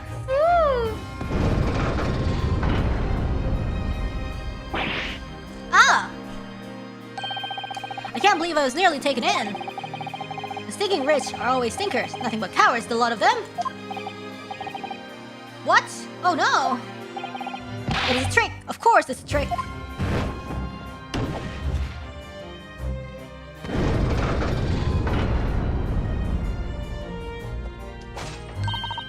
Quite so, I must concur here. Ah, now it's balanced. With calm, calculated reasoning, one arrives clearly at the truth every time. Yeah, but every time a different truth, it seems. I love how the jury flip-flop is very realistic. My lord, I humbly exhibit the scales of justice. Clearly, a verdict of not guilty at this time would be wholly inappropriate. Thank you, counsel. Before we proceed further, there is a matter of the outstanding cross-examination. Balance as all things should be.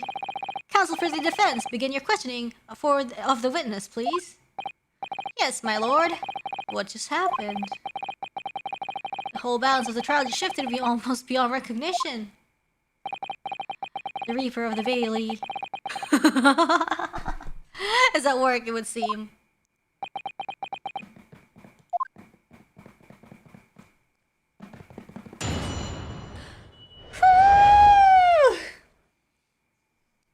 What the girl saw. So I snuck inside the carriage before they hooked up the horses just like always. Hold it!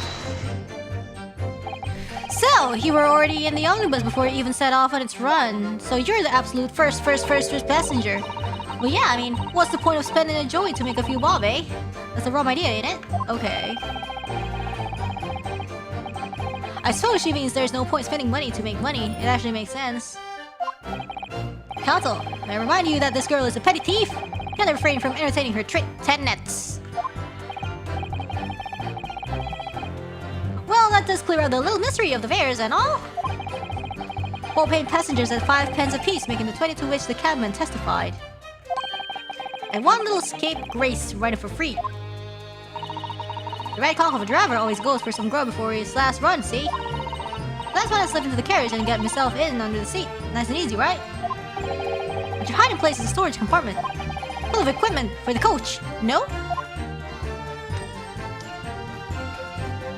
Oh. What you gonna say about that? Yeah.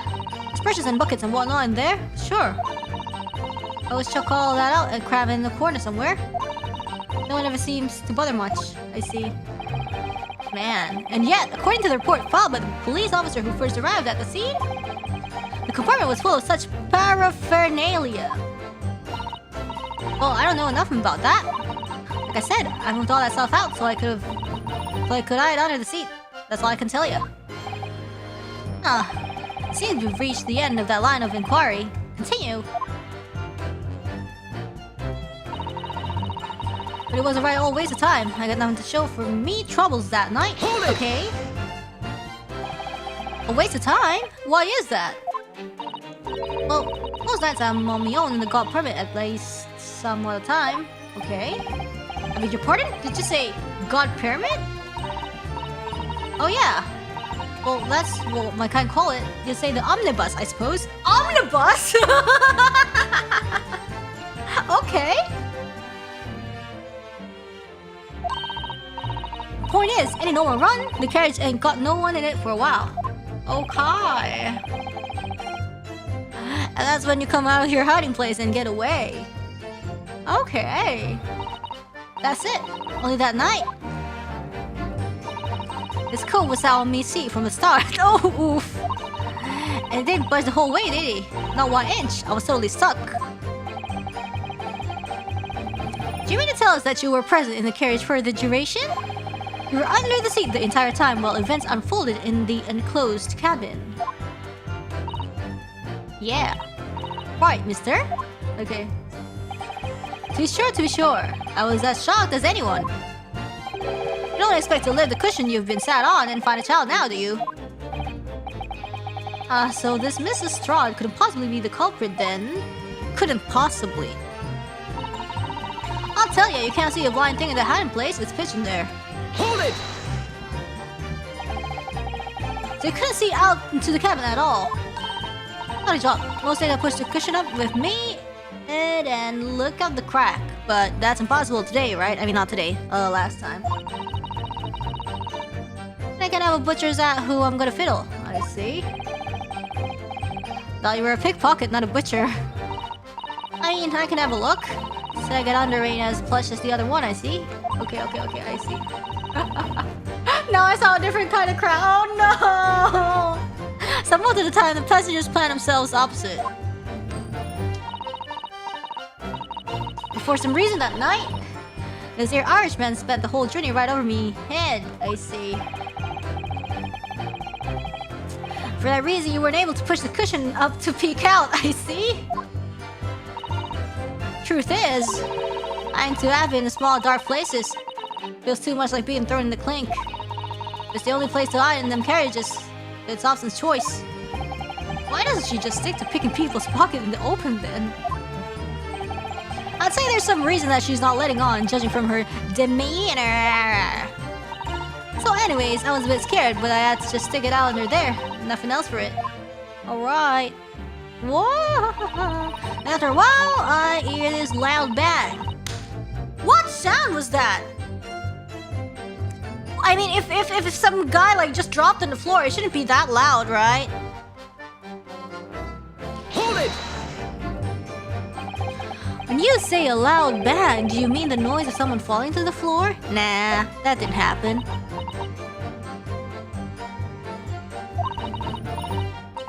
Could have been, I suppose. I don't remember so well.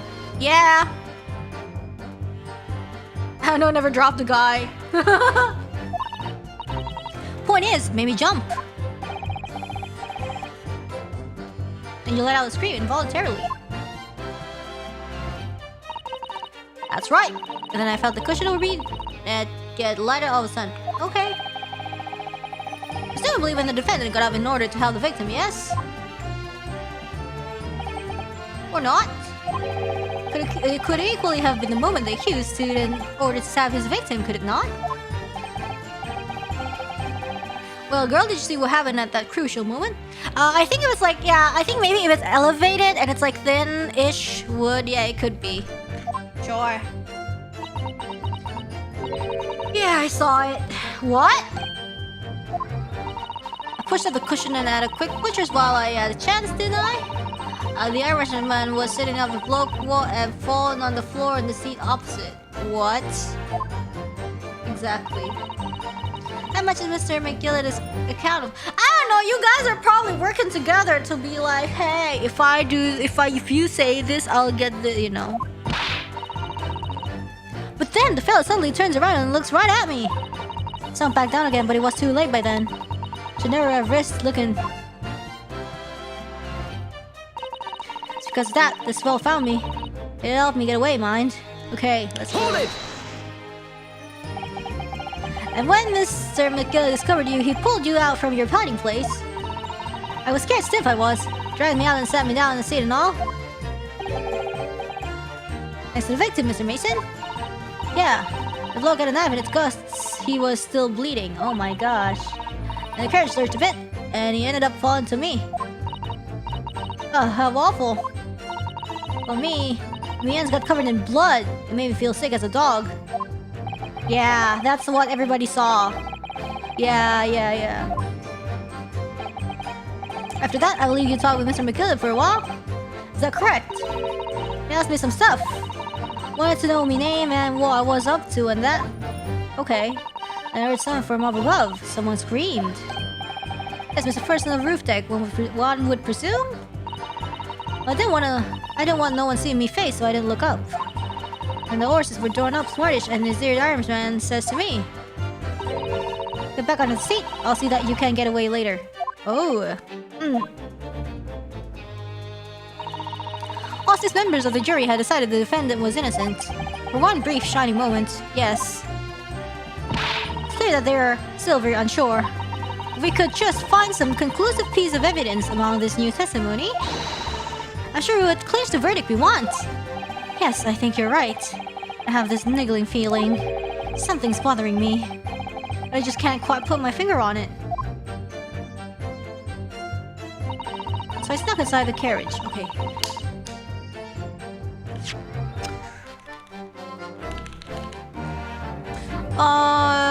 Okay.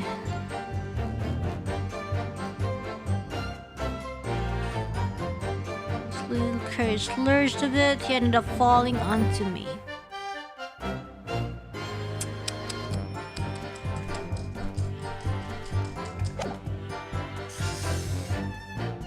But if he... Oh, God. What?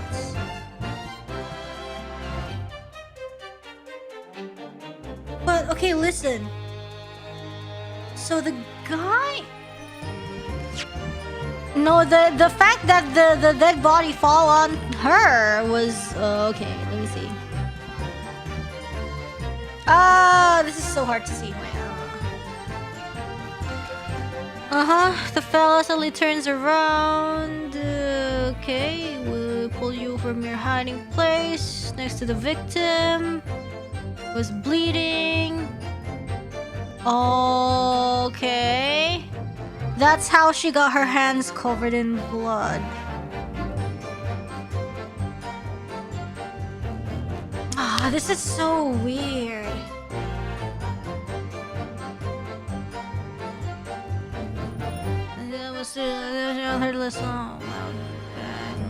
The noise of someone falling to the floor. That's right. And that's right. Presumably when the defendant got up in order to help the victim. Yes. So nobody saw the actual loud bang. Nobody saw what happened. What is that loud bang? Like, he didn't see. Nobody saw the guy put the victim back up.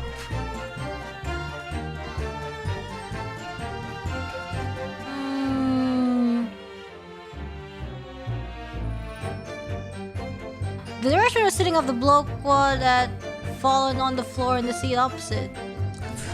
But did she... did you see it?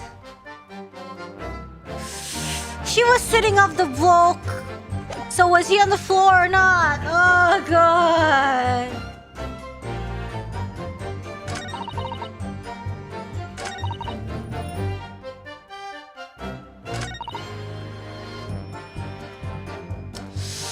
Oh, this is hard. There's no new evidence.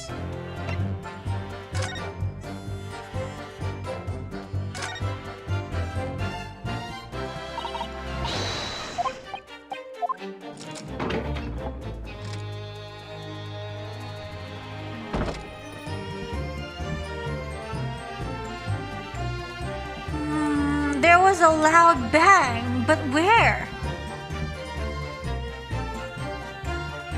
There was a loud bang. If it's not inside, then maybe outside?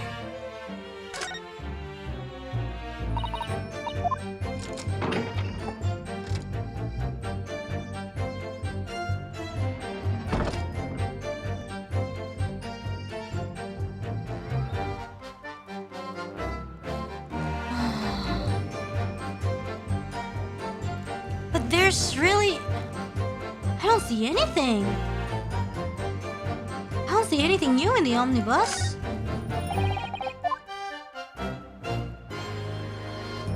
And can you check under the omnibus? No, there's nothing under the omnibus. If there's something, so the reticle will turn like that. It's only this. Oh, this makes me feel. Oh.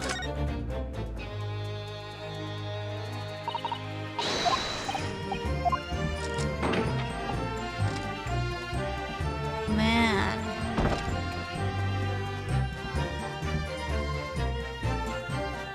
There's no latch in here, so it can't be opened from the... Oh, I'm not sure. Crystal Tower. I don't think this is relevant. This is probably not relevant either. Crystal Tower. Oh, goodness.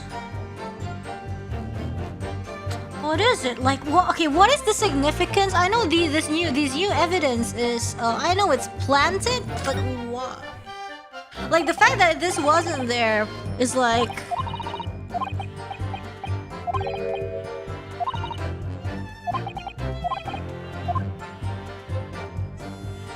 And then this is now empty too.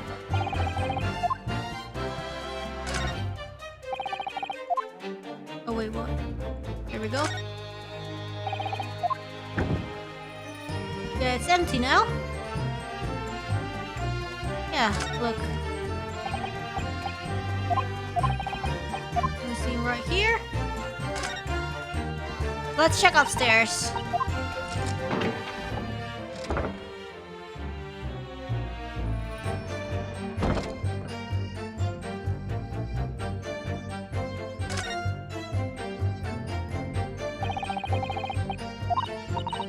There is a latch upstairs. There is a latch upstairs. I see.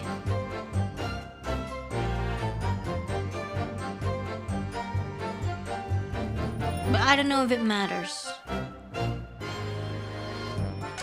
This is where the... Yeah, there's like nothing in the omnibus. Yeah.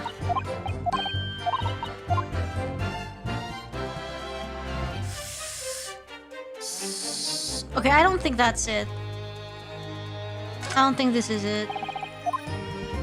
I think there's something we're missing. What is it, I wonder? Oh gosh. Didn't I press everything though? Hold it! I was scared stiff that was. He dragged me and I sat me down on the seat and all. Is it the victim? Yes. Yeah. Yeah, we pressed this part.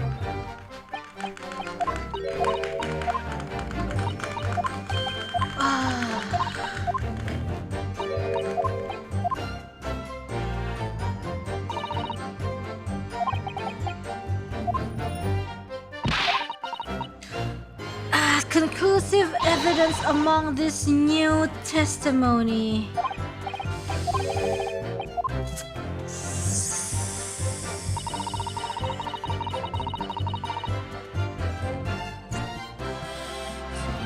Inside the carriage before they opened up the horses, just like always.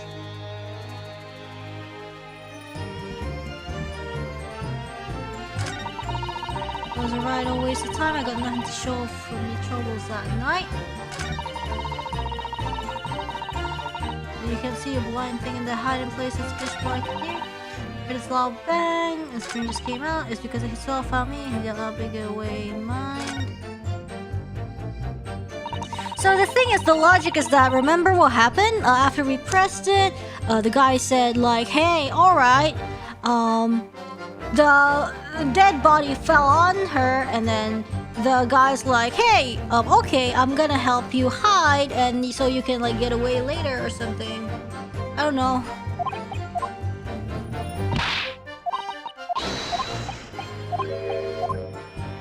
Let me try again. I forgot what it said. Oh shoot. Ah, why?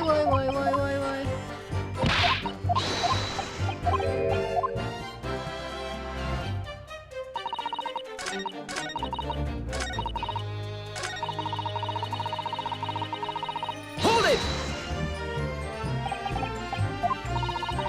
Scared stiff I was, he dragged me out and sat me down on the seat and all.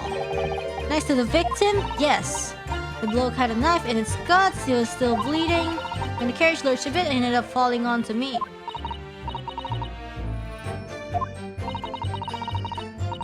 Well, my hands got covered in blood, made me feel sick as a dog. We just thought we were serial killer for a while. Asked me some stuff, wanted to know my name and what. Yeah. When I learned something from up above, someone screamed. Mr. First screamed because he saw. Yeah. And the horses were drawn up smart-ish, and this here Irishman says to me, get back on this seat, I'll see that you can get away later. Oh god, that doesn't match up! But which one to present evidence on?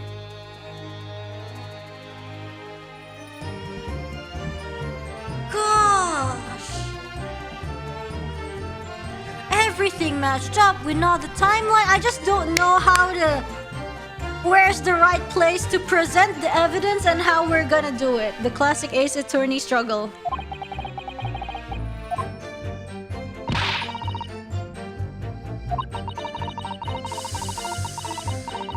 Gosh.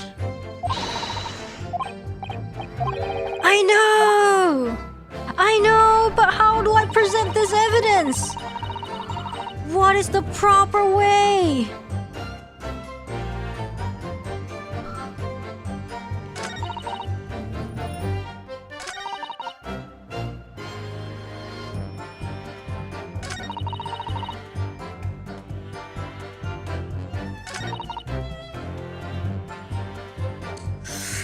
goodness, which testimony to which to present? No, I mean, sorry, no, which.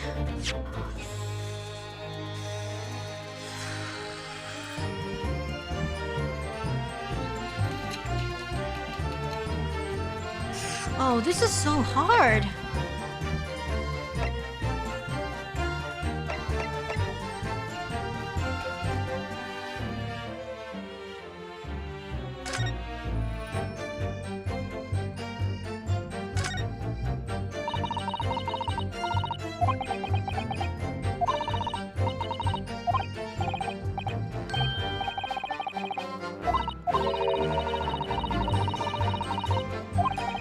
This is like either W or M, right? This was established in the yeah, right? Like it has an initial, like, and then they were like, oh, okay.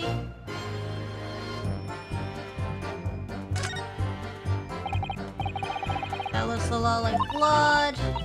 Surely is blood the victims. An Englishman's blood looks a lot like a Japanese man's blood. Yes. You think it wouldn't? What if the plot twist is just like it's not? Wait, is it confirmed that it's his knife? I forgot. What if it's not? What if it's not an M? What if it's a? Wait, what if it's actually a W?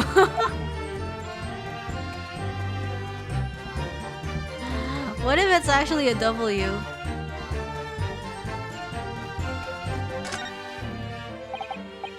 Yeah.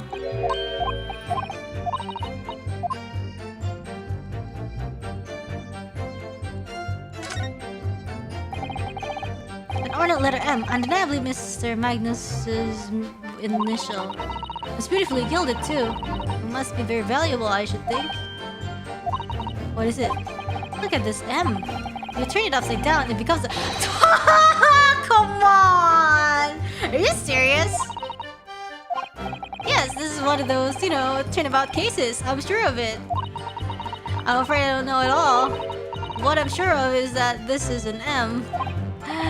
Well, that idea was quickly quashed.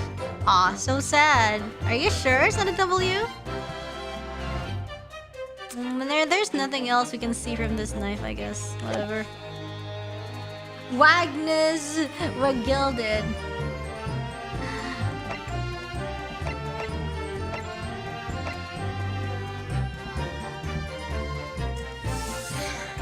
Ooh.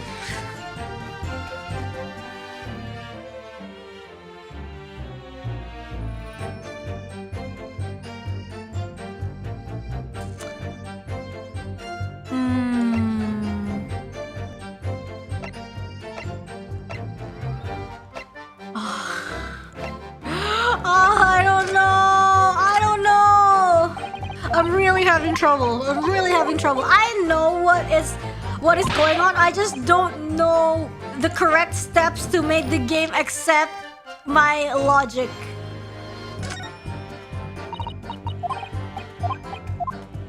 I know what happened.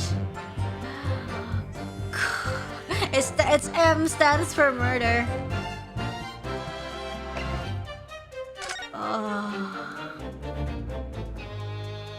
He said he was bleeding, but autopsy say internal bleeding. I mean, I don't know. Is that different? Hey, please. Is that different? I know. An internal bleeding is like when you're like bruised, when you bruise to death, right? It's internal. See, it's like as a result of a single stab wound to the abdomen, so it is a single stab.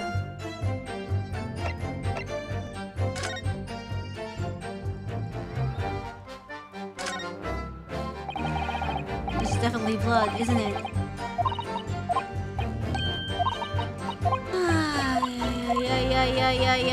Ay.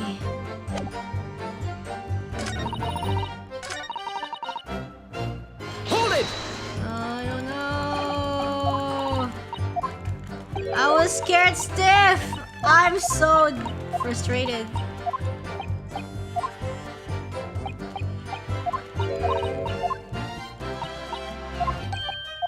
Like, I know the evidence is tampered. I know there's a lot of things wrong.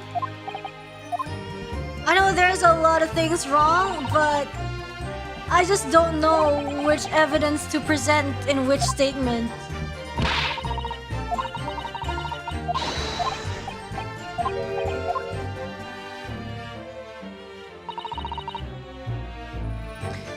Like, I could try to present the carriage on here, but it's not a statement. The statement was like in the press.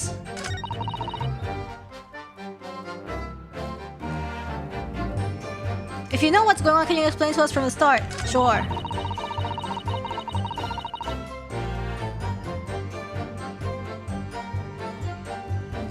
I can do that. The case is about somebody who died in the carriage, and the way the carriage is constructed is that basically it can't be, you know, people think there was a guy next to the victim with bloody hands, but it doesn't make sense because the defendant has gloves on him and he was actually sitting in a place that was not viewable from the upstairs. But, you know, I mean, it's going well, but then it's going too well because our defendant is actually he's kind of scummy. I know maybe he's innocent, but he's kind of scummy. But then in the middle of the trial, somebody launched a smoke bomb and tampered with the evidence. And I'm trying to point out that the evidence was tampered and there was no way this happened, but it's not written in the statements. You know, it's not written in any of the statements. It's only written if you press. Usually, if you would do something like that, you press the witness and the witness makes like an adjustment to their statement, like adding an extra statement which you can present evidence.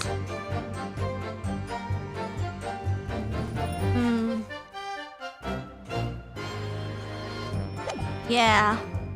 So it's not, the problem is, it's classic Ace Attorney. It's classic Ace Attorney. You have concluded something, but you don't know how to communicate it to the way that the game wants you to. What evidence was tampered with? I will show you. I will show you. In this omnibus,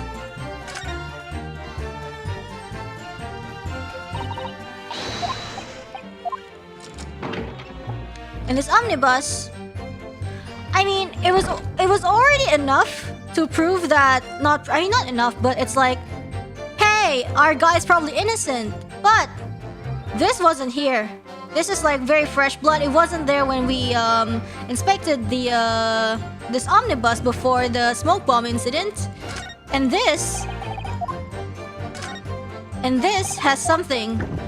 This used to be very full that nobody could actually hide. So after the smoke bomb thing, evidence is tampered so that it matches their testimony. The fact that, oh yeah, this girl is hiding here and everything and stuff.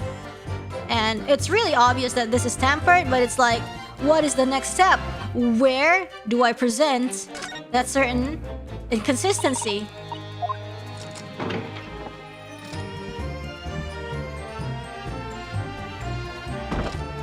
And for those of you guys who keep saying, look under the bus, not under, above, sorry.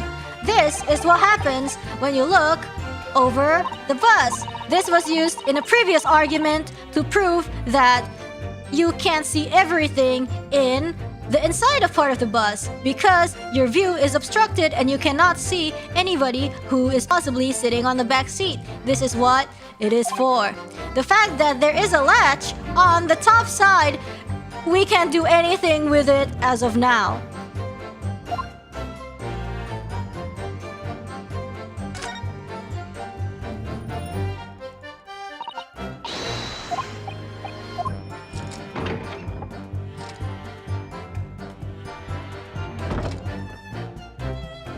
We see upstairs, it's quite a large skylight, and there doesn't appear to be a handle or couch of any description, so I suppose it can be opened from inside the cabin at least. Yes, and? No, it's like everybody is very desperate for me to look up, but we did that. We did that, like, 2 hours ago. No, not 2 hours ago. Like 1.5 hours ago. Now chat is satisfied. You wanna see? You wanna see under? You wanna see under? You wanna see under? Oh, you can't see under. If you could, I would have looked under like 40 minutes ago. Now the shared brain cell is satisfied.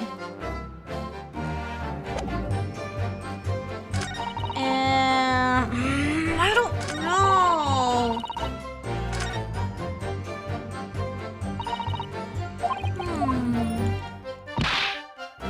Frick, we were wrong. Of course you were.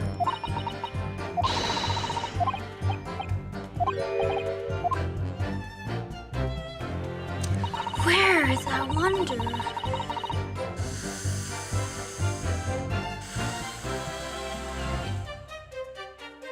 I wonder. You snuck inside, but how this is not relevant? It was a waste of time.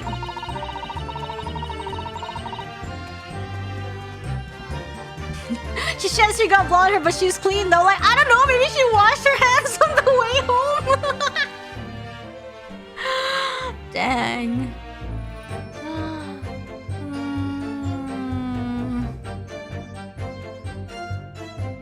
Wonder. No, 5 minutes break. No, I don't need a 5 minutes break. I just need to, because a lot of people were asking and forcing me to look at the carriage because, you know, they're curious. I get it. So I went through it. I went through it again. And now nobody's gonna ask me to look in the carriage again, right? Okay. I don't need break. I need answers. She's a thief. She probably stole someone's clean hands. Look up, Rainy. No, you look up.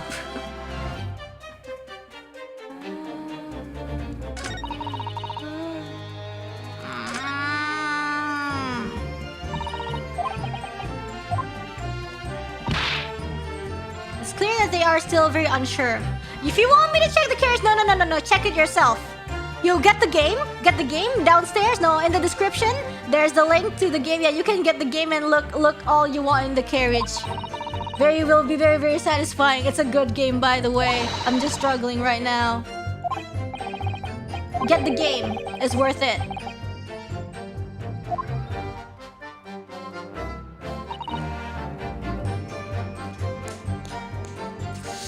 Hold it!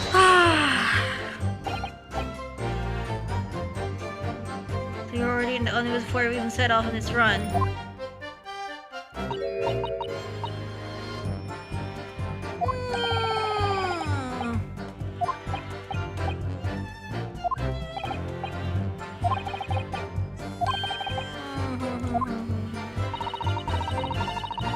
I think it's also like in the previous stream too. Chat was like, check under the chair, but it's like, it's not. We're not supposed to do that yet. Like we did that in this stream because it changed.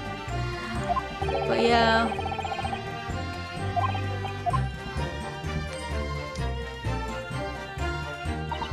Oh god.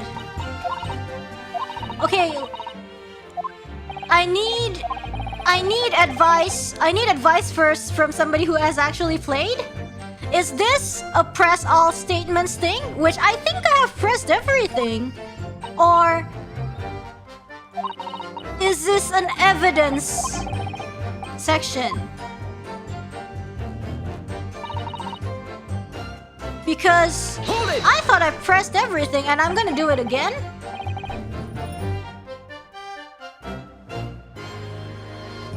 There's a new statement after pressing. Yeah, that's what I'm looking for, but that's what I'm looking for, but I think I pressed everything. I think I pressed everything, or is it that thing where we? Oh yeah, press the second. No, press the fourth statement and then the second statement. Is that it?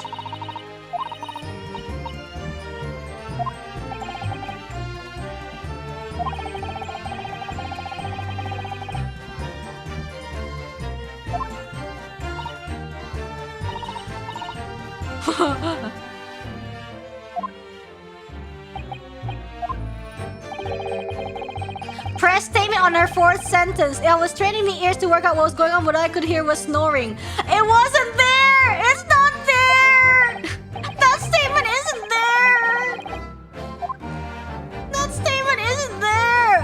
I'm trying myself. Hold it! I'm trying to repress everything. I'm trying to repress everything and see. Okay, I'm gonna try to do it. Please.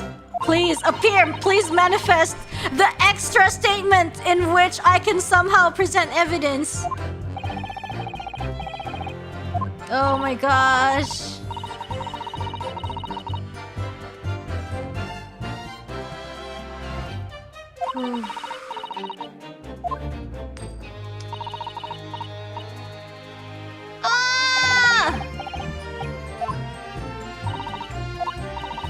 Okay, she doesn't like small dark places. No. Oh, okay, now there we go! There we go! And this wasn't there! I swear to God, this wasn't there! I swear to God, this wasn't there! I swear to God, this wasn't there, right? This wasn't there! What the?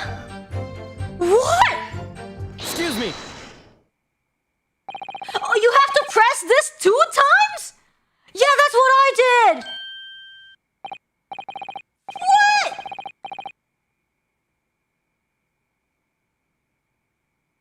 Oh, finally! It's because you have to press statement 5, then 3. Oh gosh, yeah, it's one of those. It's one of those. Gosh. Oh, alright, finally we got it. Okay, nice. Oh, I do apologize. Was there something the matter, Council? Man. Whew. Just wondering if Miss Lestrade's last comment made something occur to you, perhaps. Yeah, it's one of those. Yeah. You seem to be thinking something to yourself. Like the carriage, for example. No, he says. Oh, no. So it's not an important. I was feeling bad for the poor lass, is all. I remember feeling desperate myself as a young lad shot out in the dark. It was terrifying, so it was. Yeah, they did the same thing in the previous games. Yeah, in the more challenging cases, they would tell you to do something like that. I see, I'm sure we can all sympathize. Hi, and I don't know about yourself, but I find that the darkness seems to make everything you hear seem that much louder as well. Yeah, this is why Ace Attorney cases take a long time to finish. Like, the hard part of Ace Attorney is to, you know, finding these orders. Huh. Happy New Year! Yeah, that's usually a late game, right? That's what I thought. So I was like, wow, to see this mechanic appear so early. I suppose it does, maybe? Yeah, they really don't do this often. Yeah, that's why I was really caught off guard. It's like, it's either this or that, or they're doing that thing, which they are. Did you hear something that night? Anything, an unusual noise, perhaps?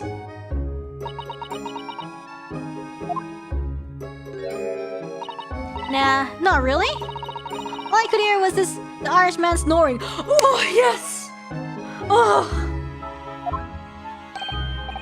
The jabbers, there's no need to tell the whole world of me. Foibles, you little scamp. Yes! The extra statement! Yes! We got it! We're getting the extra statement! Yes! Yes! I'm so happy. What should I make of that last statement? It's profoundly important! If he's snoring, he can't be busy murdering. I don't know. My lord! I believe the statement just made by the witness is profoundly important. Profoundly important, but all she said was that she heard nothing. Yeah, which is the profoundly important point. I'm almost sure of it.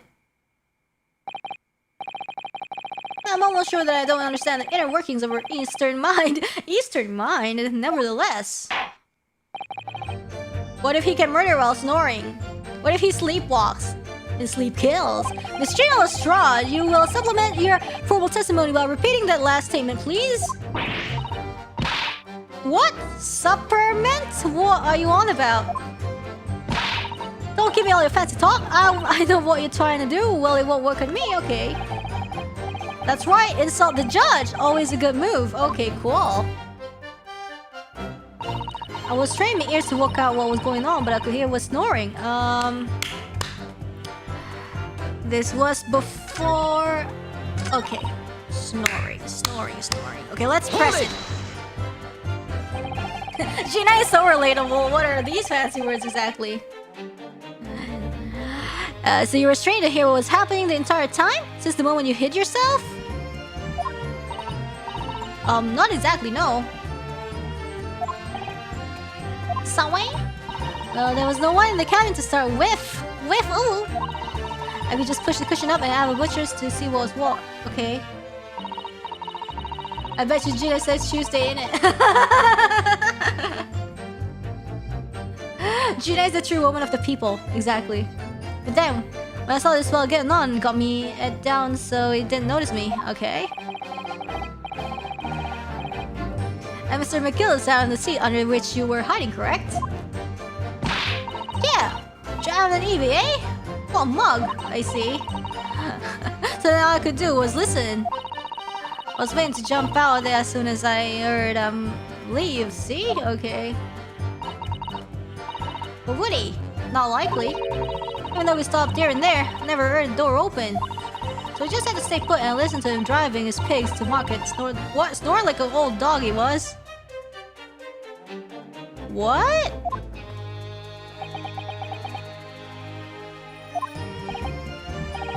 Are there any conclusions we can draw from that, I wonder? Ah?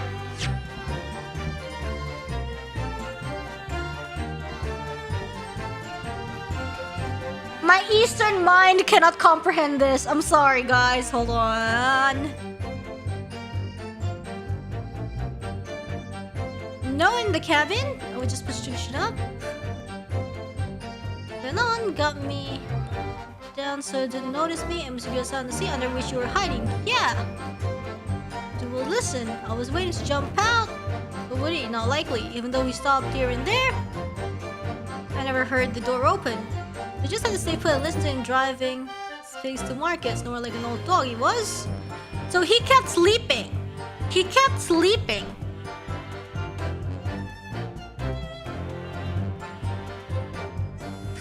The door never opened.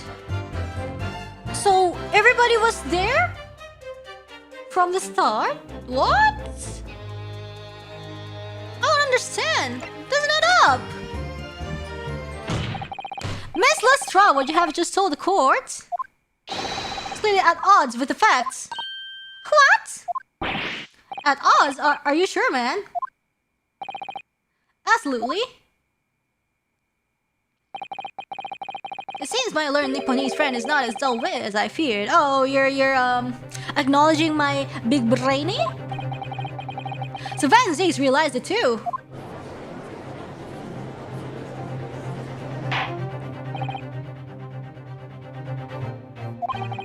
I must insist that you bolster your claim with evidence, or some complicit party's name at the very least.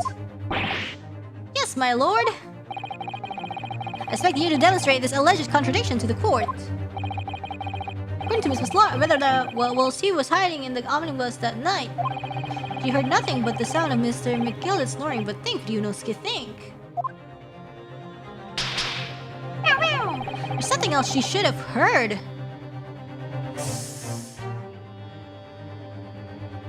She should have heard the person coming in. We can show a person, I think. Right? Show a person because he would be entering the... I think it's show a person. Very well, my lord, allow me to elaborate. And a particular sound that Miss Lestrade could have not failed to hear on the night in question. The sound very clearly explained by the presence of the... It's you. It's you! It's gotta be you! Take that! Oh, music, stop! Thrice fired Mason? Yes, my lord. Sound that Mrs. Lestrade cannot have failed to hear is that of the victim, Mr. Mason, boarding the omnibus.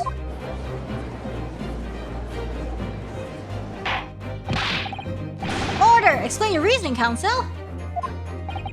Miss Lestrade, allow me to confirm something. You claimed earlier that you were the first person on board the omnibus, is that correct? Yeah, of course I was. I got on while the driver was in the pub, didn't I? And the next person to board the omnibus was Mr. McGilded? That it was. Not a soul was in the cabin when I climbed aboard. At least, not in plain sight. So you were, to all intents and purposes, alone in the enclosed cabin of the omnibus at that time. Did I not just say as much? I wasn't traveling with anyone else, if that's what you mean. Yeah, I saw him get on, remember? Through the crack under the seat cushion. He was on his own for sure. And from what we heard, the carriage made a number of stops after that on its onward journey. During which time, did you not hear the door opening or closing at all? Nah, I never heard it. That's exactly what I was listening for, weren't it? Waiting for this well to leave. Oh, in which case? When and how did the victim end up in the carriage? I have no freaking idea. I don't know. From above? Wait, really? For real? I don't know. You know that the victim collapsed inside the enclosed cabin on the omnibus. Therefore, Lestrade's statement about what she did or did not hear is at odds with the facts.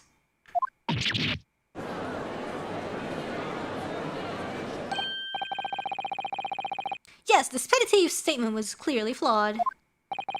Lord Van Zeeks. Yes. He knew all too well that there was an inconsistency in Miss Lestrade's statement. But seem words of thanks are in order for my learned friend.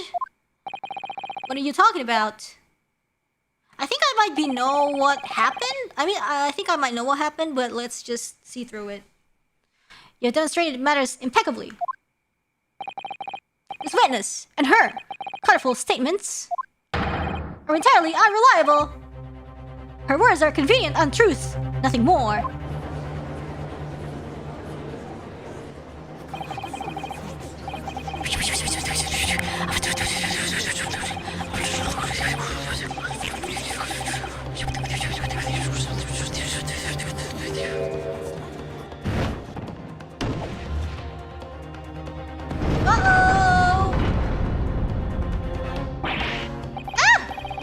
She didn't even say anything. I didn't want to judge the dear little mite just because she has some rather naughty ways. But I must say, I can't abide liars. And neither can I. Mr. Foreman! I don't want to judge the girl just because she has some less than salubrious ways. But I must say, I cannot abide liars. Uh-oh. Huh. Mr. Naruhodo, that's 5 jury members leaning towards guilty. It is not the end. Well, your consideration for others is refreshing, my Nipponese friend. For the considerable troubles you have spared me.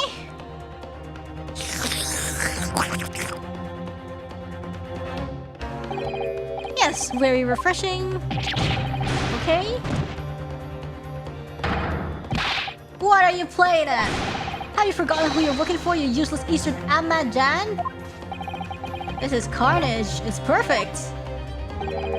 Sure, number 2 is the only one left. Mr. Naruhodo, the way this is going!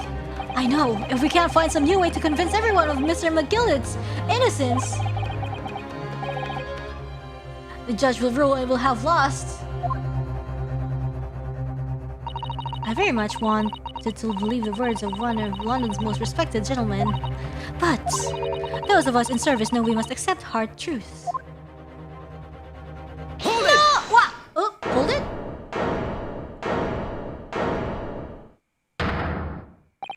Yes, the witness's last statement seems to have revealed a critical inconsistency in her story. However, If we consider the possibility that her statement is in fact the truth, it may shed an entirely new light on this whole case. What are you saying?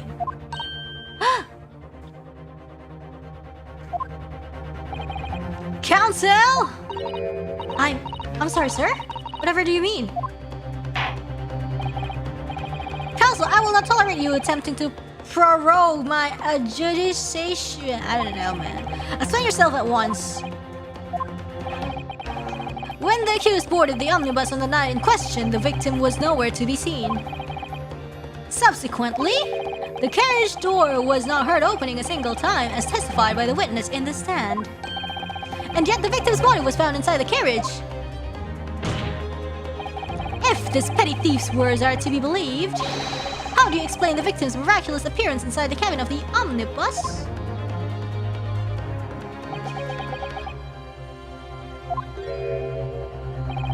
There's only one way to explain how the victim came to be inside the carriage.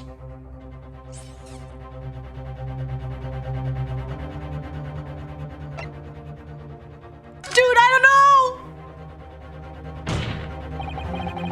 Are you sure? Are you serious? Objection!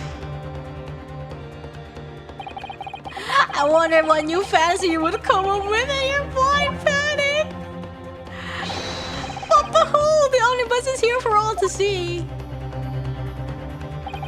Only one side of the enclosed cabin is furnished with a door, the other has only windows. Fixed windows which cannot possibly open. In short, there is no entrance to the cabin other than the door. Objection! But there could be. There's one possibility you haven't considered. Oh, really? One other way inside that isn't the door. Another opening, the use of which allowed the victim to appear inside the enclosed cabin. That's why it's a loud bang instead of a thud. The defense will identify the location for the court. Here is the omnibus on which the incident occurred. Where on earth is this entrance by which you propose the victim enter the cabin? Take that! The answer is obvious. It can only have been the skylight. I say the skylight? Objection! Objection! Your ludicrous proposal almost has me lost for words. However... Objection! And now that's when we can examine. It was not time. Patience. This is the Ace Attorney way. Objection!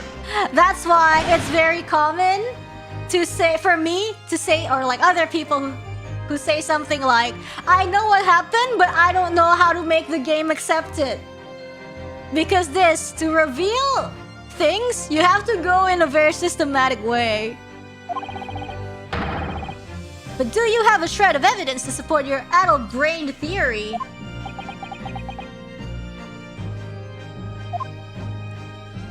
Yeah, it's a very set path. Both Mr. McGill and Miss Lestrade said the same in their testimonies. They each claim to have heard a loud thud, such as the noise made by someone falling to the floor. Yes, which has already been explained. The sound of the victim falling from his seat having been assaulted with a dagger. Yes, it has, but... would a man slipping from the seat onto the floor really have made such a loud noise as the witnesses describe? A little noise loud enough to cause Miss Lestrade to let out an involuntary cry, in effect? Good gracious!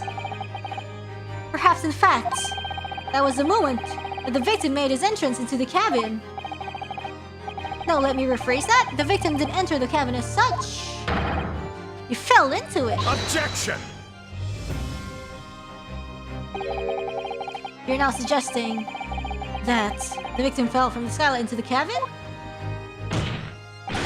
That's simply impossible. How can you be so sure? Because if the victim had fallen inside through the skylight, as you say, the passengers on the roof deck would have seen it happen. And yet, not one person made mention of such events in their testimony. Well, yeah, that's true, but what if... I don't know.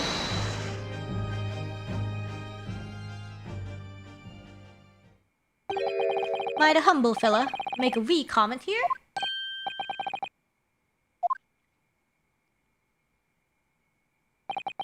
To be sure now, the two fellas who were sat on this roof that testified afore said nothing of the victim falling through the skylight. But it seems to me, my lord, that it's not so much a case of them not saying, but... Aye. It's a case of them being unable to say. Ooh! What? I think perhaps the two fellas do be having something of a compelling reason not to mention what happened. Would yous not agree, fine ladies and gentlemen of the jury? Oh my goodness, surely not. Those two chaps on the roof? You mean the ones who stuck that knife in the man were... Whoa.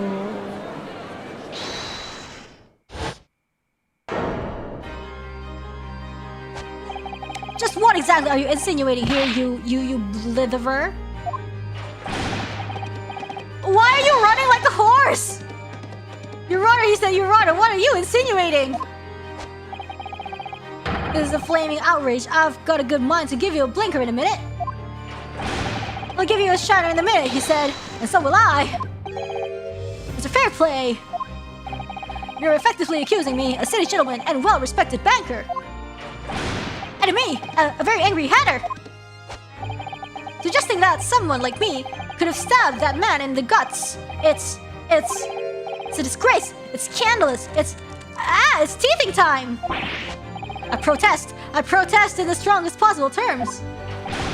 That's right. I protest too. About you, you rotten scoundrel.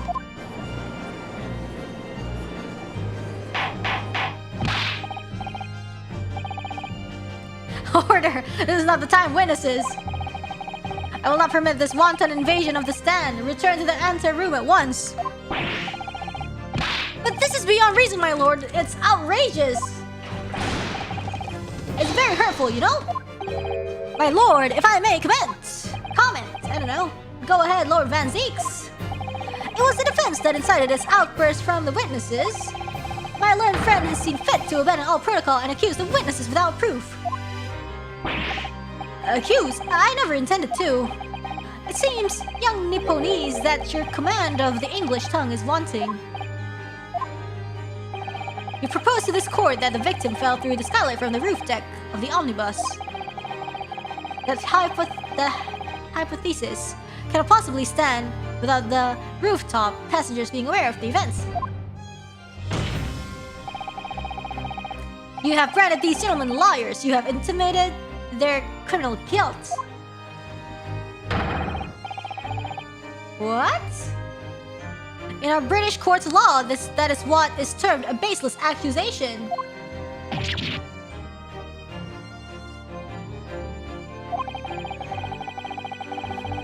I know it was rushed to put this idea forward without any actual evidence, but you can't just dismiss it without a second thought. What are we wasting time for? Get them to testify. I thought there was something fishy about that hat from the moment I laid eyes on the fellow. Oh, really? I have to see this matter through now, one way or another. If there's filth and rubbish in our midst, we must dispose of it at once. Testify! Testify! What's happening, Mr. Naruhodo? The spectators in the public gallery they're in a complete frenzy. Mr. Fairplay and Mr. First. My lord? You will take the stand again and make another formal testimony. In reference to the indictment brought by the defense. Yes, my lord. I didn't come here for this. There's no time to think this through. All I can do is keep pushing forward.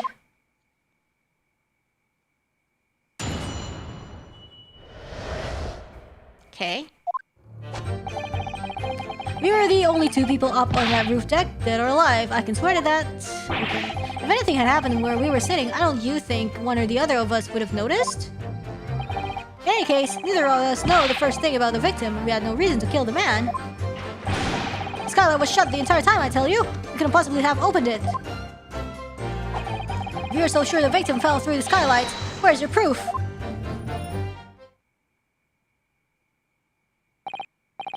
I must say that, on listening to this testimony, it's somewhat hard to imagine.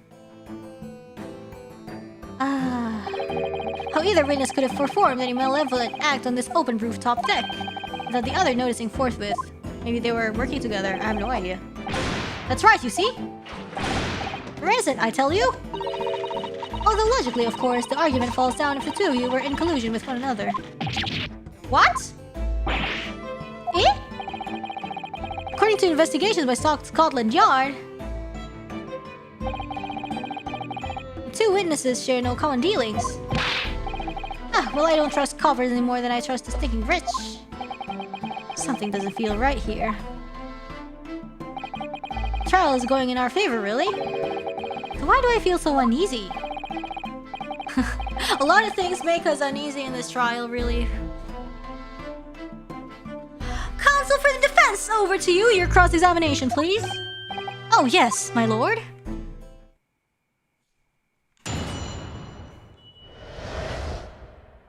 Refuting the accusation. We were the only two people up on that roof deck, dead or alive. I can swear to that. If anything had happened where we were sitting, don't you think one or the other of us would have noticed? Okay. In any case, neither of us know the first thing about the victim. We had no reason to kill the man. That's a lie, probably. The skylight was shut the entire time, I tell you. We could possibly have opened it. Hold it! Liar. Are you quite certain about that? That the skylight was shut the entire time? I'm going to lose my block with you in a minute. I'm going to lose his rag with you in a minute. That's what he said. Take a look for yourself. Go on. You see? It's shut fast now, just like it was on the night. So it is, of course. A fellow the size of Mr. Mason could likely break right through it still and all. What? Just looking at the side of the thing, you understand? No, you hold on there a minute, sir. The size of that thing means nothing. Not on its own. Let's consider the bigger picture here, shall we? Let's stop biting arcade, shall we? I was riding the omnibus on another occasion when, well, I broke wind. Loudly. Showed myself with it as... What? This is an unexpected confession, Mr. First. Oh, I just mean to say, well, the point is, I tried to open the skylight, you see? But just my luck, I couldn't make it budge. The stench was terrible. Everyone was looking daggers at me, sir. I went and tried as a rouge, I did. He's saying that he can't open the skylight even from above. I was cracking this case by now. I know. Me too. Oh no, sir. The point is, skylight can't be opened. I tried and tried until... That ain't... Okay, cabin of shame. Excuse me. Do you have something to say about that, Miss Lestrade? Miss Lestrade? It opens. Yeah, okay, it opens. Never mind. Back on track.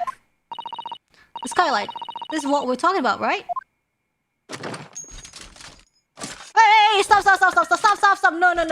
No, stop that. Stop. All the skylights open dead easy. More easily than you can load that weapon? That's a lie, I tell you. Otherwise, when I broke wind, You can't do it from inside, you mug. Oh! Oh, shoot! He was inside! Oh, shoot! Oh! What? What?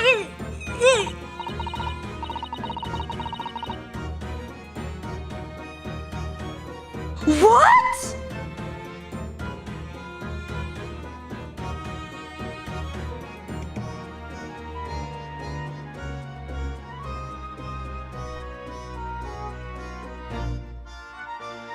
Look, a few weeks ago, I was up on the roof deck of one of them drags. I had a great haul. I mean, I had princes coming out me ears.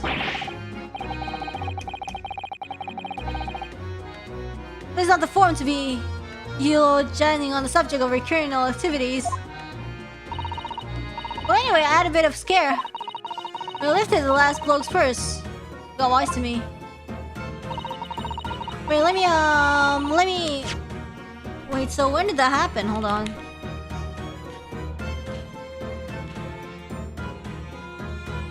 Oh, on another occasion. Okay, never mind. He was upstairs, yeah. So he thought it's like... Okay. Thank you, Gina, for being here. What I did was I used the skylight, opened the catch, and jumped right through. Yeah, it was a different time. What? Yeah, the catch for them skylights is on the top side. That's why you can't open them from the cabin. Skylight opens from the roof deck. Bailiff! Climb up to the roof on the omnibus at once and verify this witness's claims.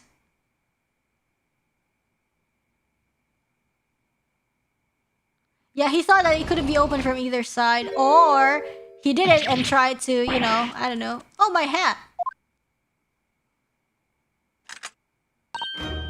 See?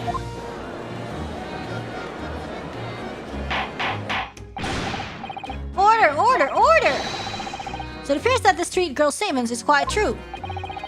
I don't believe it. The skylight opens from the roof deck. Mr. Naruhodo, this could be the clue we've been looking for. So fancy. Well, counsel for the defense, please continue with your cross-examination. Oh, finally! Skylight opens. Perhaps I should investigate for myself. Didn't you check it before, dude? It's just the Ace Attorney thing. It's like, oh yeah, I'm blocked from access to certain features. But now I can do it. If you're so sure the victim fell through the skylight, where's your proof?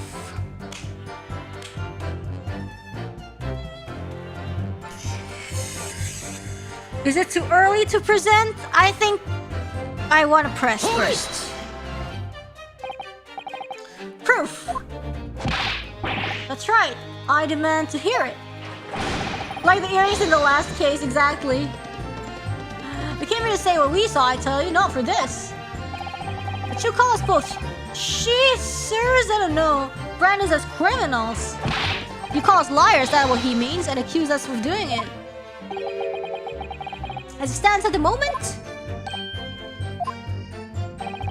there's no hard evidence that incriminates yourselves, now is there?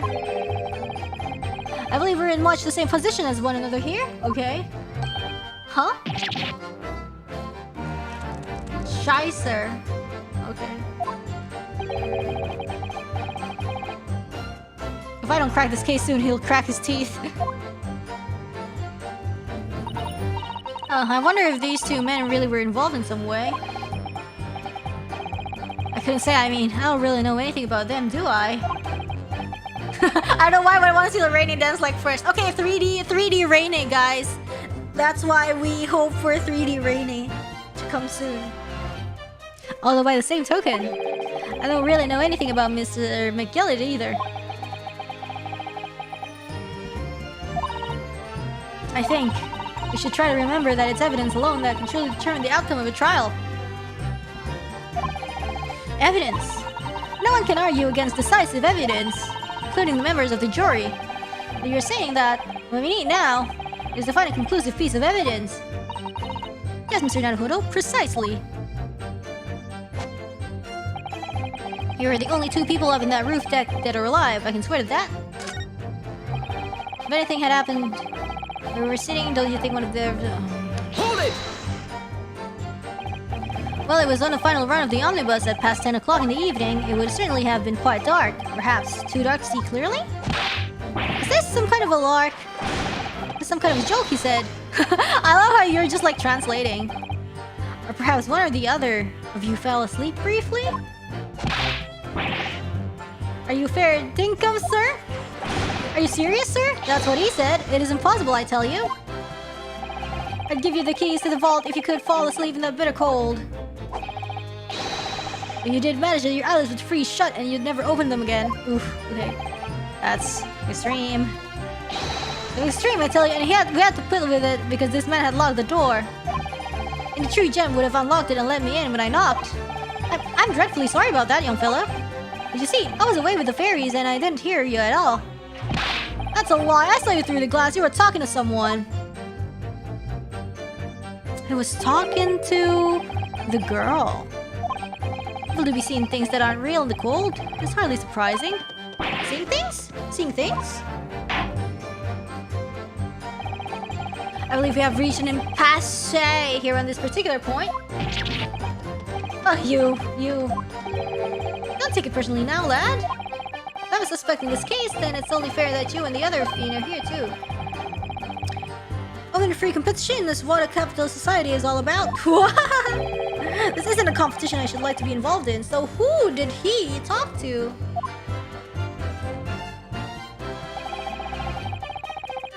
In any case, neither of us know the first thing about the victim. Had no reason to kill the man.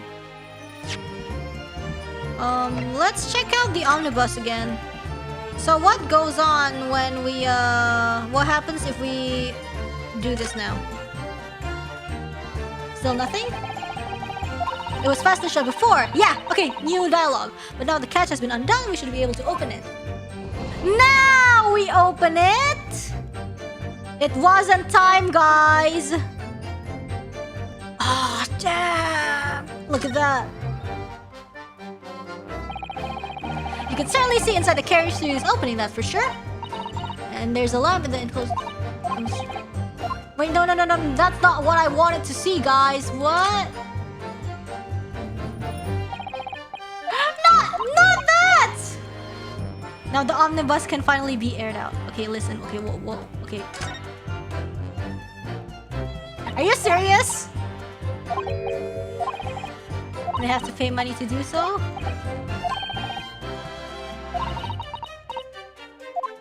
Okay, can we check from the other side? Okay, maybe from here. Well, let's open the door! The sense of murder! Okay, can we check it through here? Ah, I hope we can. There we go. Yes, it does open very wide, doesn't it? Wide enough to kick someone like you through, certainly, Mr. Nahudo. Why someone like me? Ah, what is it? Look, just here. Look at this. Oh, finally! Finally, it's unlocked. That's without question. It's blood. Why would there be a blood stain there? Surely? It can't be unrelated to the case, can it? Oh! Finally! Finally, we can use the omnibus as evidence! Nice. See, guys, this is how you know it's possible to present the omnibus as an evidence. In an Ace Attorney game, we have gotten the blessing of the omnibus. And now, because this is now stated, we can now present it as evidence. Before, even though we know that the evidence was weirdly planted, we can't present the omnibus as an evidence because there was no statement regarding that at all. And as we know, the right path was not that. It was pressing statements in a very specific manner. Classic Ace Attorney late game, except this isn't late game. Oof, they really upped the difficulty.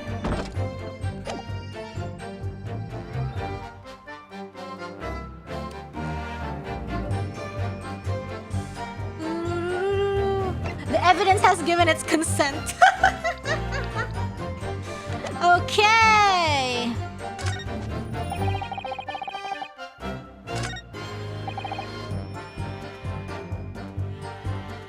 Hold it!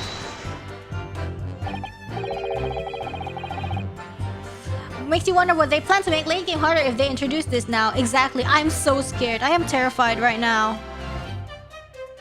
So, you had never met Mr. Thrice Fired Mason before? Oh, no, not once, never. I never met the man before, he said, never. And you, Mr. First, had no prior dealings with the victim either? That's right, sir. Hatters don't have much to do with brick makers, to be perfectly honest, sir. No, I imagine not. You see, how many different ways can I put this? Neither of us have the remotest connection. Well, no. You lie! Pursue. Excuse me. Mr. McGilded. Yes, counsel. What can I be doing you for? The witness's last statement gave you pause for thought somehow? Not the remotest connection. Is that right now? I wonder. Huh. What are you insinuating now? Ah, Mr. Fairplay, it has been too long, it has. Eh? If I'm not very much mistaken, I believe it's fast approaching. Is it not your repayment date? I beg your pardon? You borrowed 20 guineas from me, sir. At an unconscionable rate of interest, you tricked me. It's extortion. Well now, is that a touch of begrudgery, is it? The sort of begrudgery that might motivate a fella to pass his crimes off on another. Ah. And young Mr. First. Me, sir? What do you want with me, sir? You do be making hats for a living, do you not? That there top hat sliding about on your head, is that one of your own creations, is it? Oh, well, I'm still just an apprentice, you understand. I'm learning to find the perfect fit for whatever fine gent wants through the door. The perfect fit, is it? Well, it's a very distinctive design, so it is. Many customers like it, I tell you. They like a distinctive touch. Customers such as Thrice Fired Mason. Oh! Oh!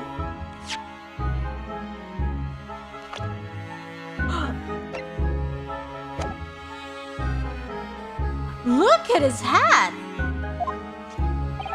There was a photograph print of the victim submitted as evidence before, my lord.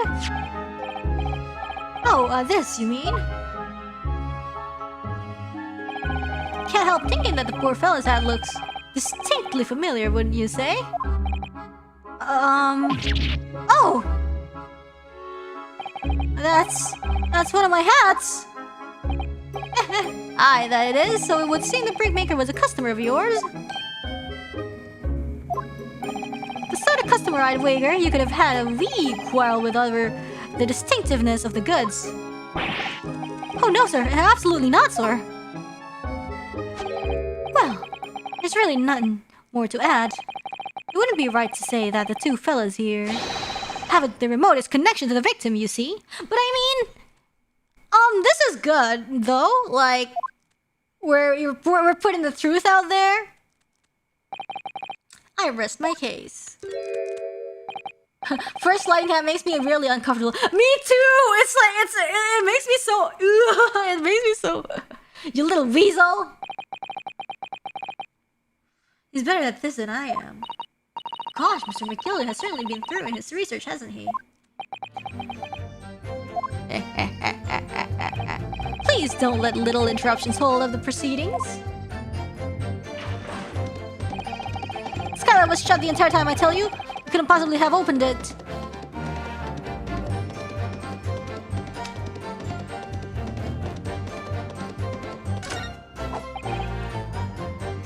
If you're so sure the victim fell through the skylight, where's your proof? And now we can present the omnibus. Because it states there that there is a blood stain visible on the frame of the skylight when it's open. So now it is the right time to present it as evidence. I hope the music stops. If the music doesn't stop, we're gonna cry. So let's try this. Objection! Ah, sweet, sweet sound of silence. On the night in question, the victim was fatally stabbed in the stomach. And immediately afterwards, the victim's body was pushed through the skylight into the cabin below. Those are the facts, and the irrefutable proof remains clearly visible in the omnibus that stands before us today in this very, very courtroom. What? That's utter humbug. What does that mean? You can't possibly have any evidence. No, you can't. I mean, we didn't do it, I tell you. It's impossible! Irrefutable proof? Here, in this courtroom? My goodness. Counsel! My lord! I believe everyone would appreciate a little clarifications here, huh? Where exactly within the omnibus is this evidence to which you allude? What? You'll point out what it is that proves the victim fell from the roof deck through the skylight. Oh, okay. What? Wait. Okay. Okay. No!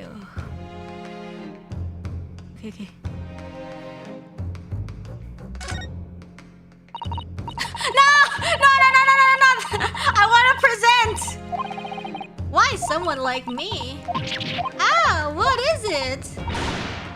Just here, look at this. That's without question. It's blood! Why would there be a blood stain there? It can't be unrelated to the case, can it? Okay, present. Got it!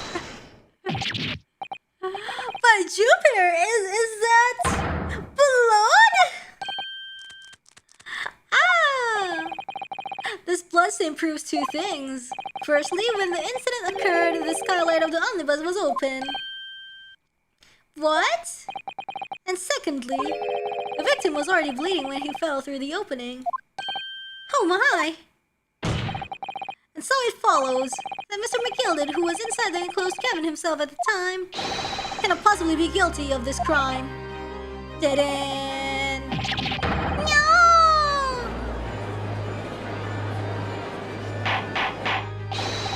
Order! Hold it! Hold it. But the blood could have sprayed up there when the fellow was stabbed inside the cabin. Ooh. No, it can't because it's closed. It was in the... No, that's not possible. And only found its way to that one particular spot on the skylight, sure, and that would be very convenient. And let's keep it in mind that the skylight catch can only be unfastened from the roof deck. I myself wouldn't have been able to open it now, would I? Okay. But there's no way to know for certain, is there? The jet really fell through the skylight, I mean. Why don't you have a good look at the floor of the cabin between the two seats, Mr. First?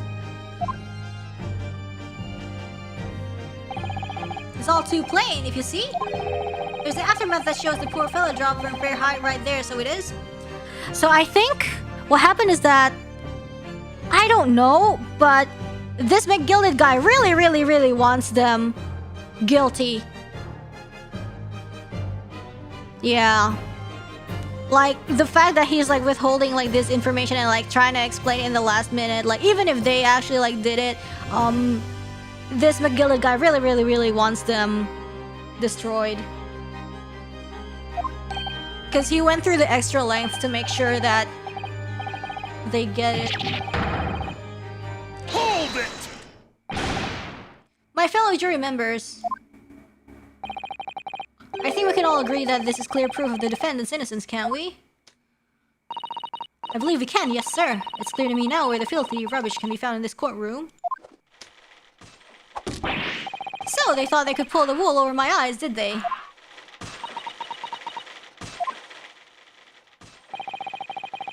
I won't tolerate any of the guild's carriages being sullied with blood. I won't tolerate it. The floor blood was plain. Why should we believe the roof blood wasn't? Because... I don't know. Because the blood there is old? Question mark? Always knew that nice gentleman who gave us that delightful part couldn't have done such a thing. Yeah, it's like, I don't know. On 3 then, everyone. 1, 2... 3. Objection!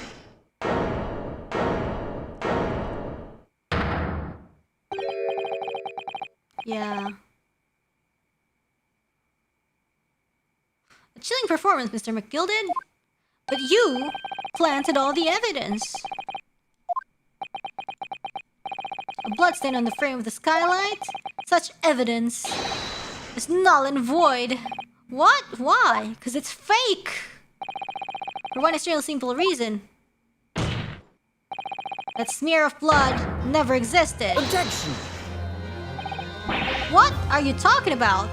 It's just like the one on the floor and the one on the chair. Objection! I personally attended Scotland Yard's investigation of the omnibus. The officer's involvement over the carriage with a fine-tooth comb.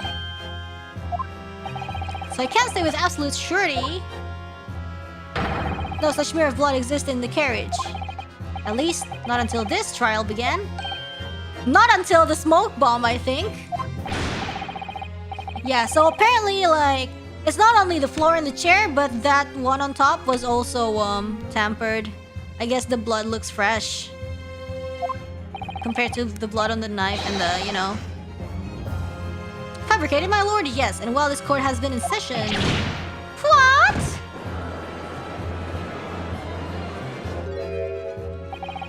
Hey, what a palaver. I must say I didn't expect such crude reasoning from a prosecutor of your standing, Lord Van Zeeks.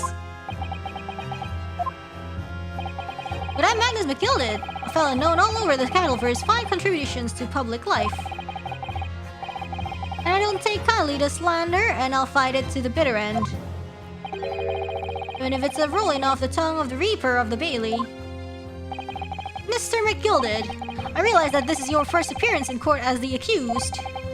However, I'm well aware of your involvement behind the scenes in great many affairs of dubious nature. You're very adept when it comes to avoiding getting your own hands dirty. And each time it happens that a case you're involved in is investigated, you adapt the facts. Ooh. Tampering with evidence and so and so and so and so. When you wield a fortune the size of Mr. McGillis, however ill-gotten it may be, nothing is impossible. Ooh. Tampering with evidence, manipulating the scene of a crime, bribing witnesses. I toast your ability to concoct the most convenient of stories, sir. Tut tut, Lord Van Zeeks, this will not do to be sure. Will it now, counsel? Oh no. I think it's fair to say this does all sound like a rather far-fetched excuse by a desperate man.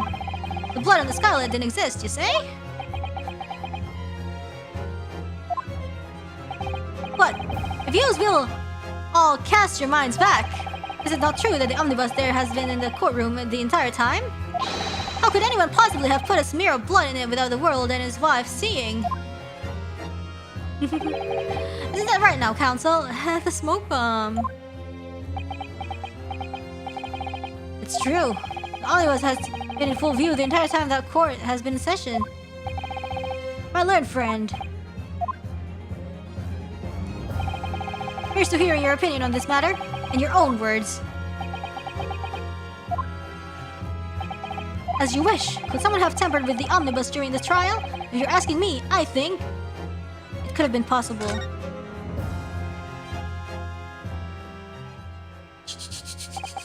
As a defense lawyer, it's my job to advocate for the defendant as best as I can.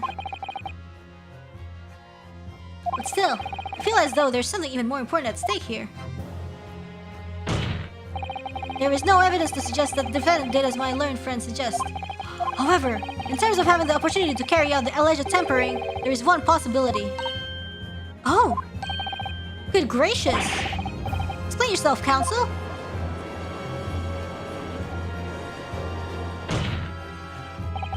Yes, there is. It seems my learned Nipponese friend has no intention of running from this deceit. Deceit? I'm sure everyone still remembers clearly the recess that we were forced to take. As a result of the smoke grenade fired by the witness currently in the stand, Miss Gina Lestrade. Bam! What is going on? Careful, Mr. Naruto. Cover your face. Bailiff, don't let the accused escape. Secure the omnibus. I hereby call an emergency recess. Bailiff, ensure the defendant is in custody and clear the courtroom. Okay. The courtroom was filled with smoke, and everyone was thrown into confusion. All of us were made to leave this chamber. In that brief interval, under the veil of smoke and in all the chaos, it could have been possible to steal inside of the omnibus. I see. Oh gosh.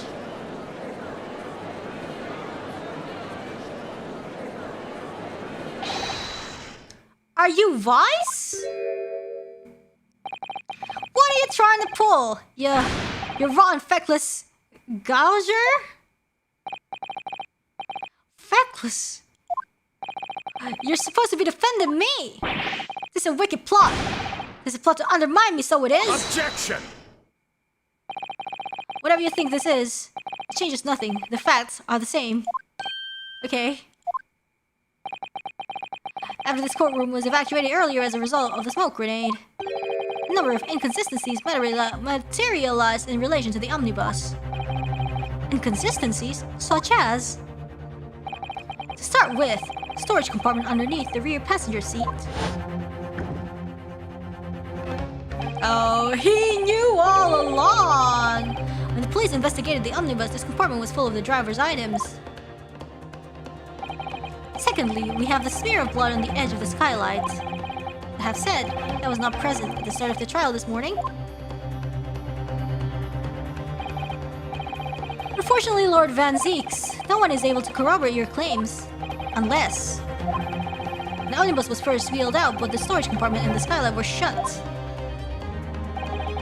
Accordingly, I'm afraid to say, we cannot establish with any certainty if this evidence is the result of tampering or not. Indeed, my lord, no doubt there was no single person who saw fit to verify such things. What do you think? Sorry? What? About the omnibus. Is there anything else unusual about the omnibus? My lord. Yes, counsel?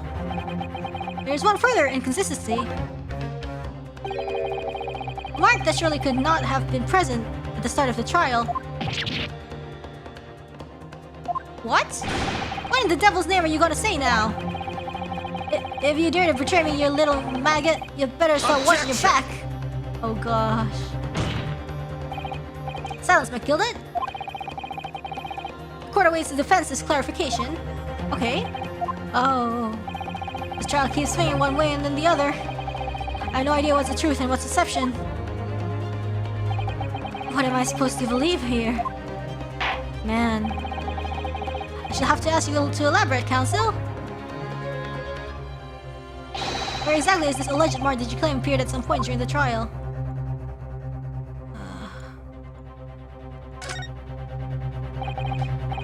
Yes, that's blood, isn't it? Is something wrong? Oh, it's just, well, this bloodstain is so obvious, that's all. And yet Van Zeeks has made no mention of it. Well, he's trying to test us.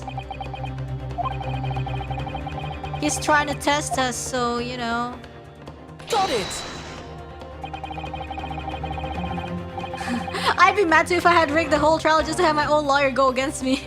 If we consider that the victim fell through the skylight into the floor of the cabin, he would certainly expect to find signs of blood where he landed. But as far as I recall, this bloodstain on the cabin floor was not there when the omnibus was first brought into the courtroom. Good lord! Yes, I do believe you're correct, counsel. Well said. Although, as advocate of the defense, one might say that it was a very careless slip of a tongue.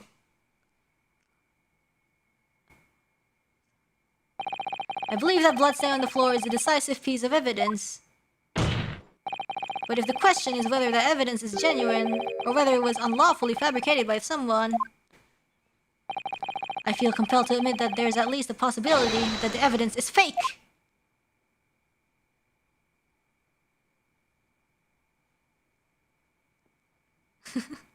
What are we gonna do now? Ah! This trial is over. Mr. McGilded, I've done everything I possibly can to cooperate with the court, but it's all over now. But you're the defendant. It's over, I tell you. Memory, recollection, what people think they saw, it's all nonsense. Facts are what counts, and the fact is that bloodstain is there now. Oh, well. And over the course of this desperate trial, long and extremely drawn out as it had been, that good-for-nothing Reaper of the Bailey has failed to present any decisive evidence at all. I'm scandalized, so I am. I thought better of Lord Van Zeeks. Well, my lord? What? I was concurring with the defendant. The unaffirmed recollections of an individual cannot stand as evidence. At this moment in time, the particular blood stain in the question is very much in existence. And in the absence of any credible method by which to prove its alleged previous non-existence, I regret to say that it would be improper for this trial to continue. Your lordship can't be serious. Lord Van Zeeks, what is your position? Oh. What? The prosecution, my lord, has no further witnesses or evidence to present. Oh, no! Very well. In that case, as I believe we have explored every possible avenue in this matter, I shall proceed to my adjudication.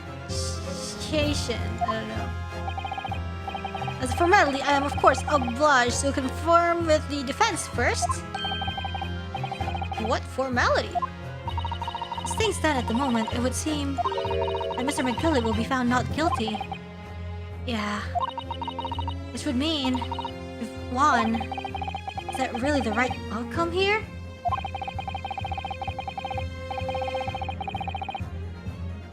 Is it really alright for the trial to come to an end now, with all these unexplained inconsistencies?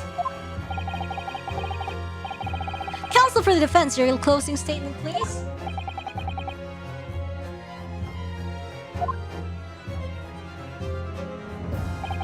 Yes, my lord. The defense believes...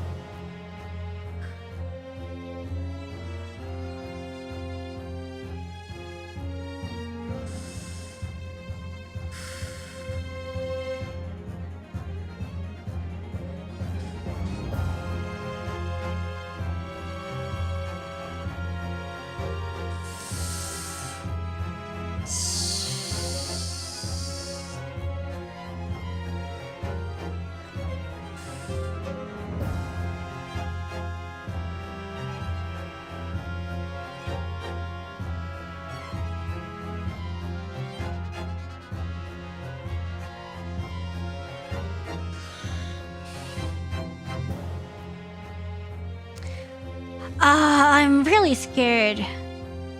I don't know what the game's gonna throw at us. I don't know what the game is gonna throw at us.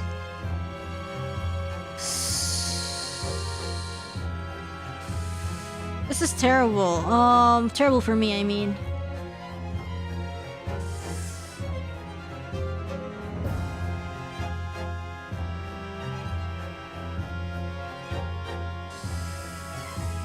The defense believes that it's confused right now.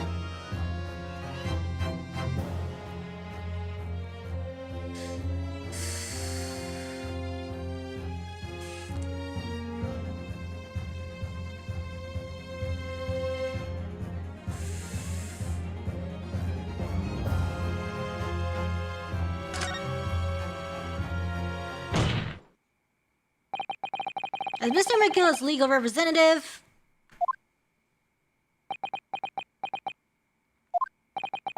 I can't breathe. The air in here is stifling. But I'm this man's defense lawyer. There's only one thing I can say in this situation. I believe the defendant, Magnus McGilded, to be innocent of all the allegations brought against him. Thank you, counsel.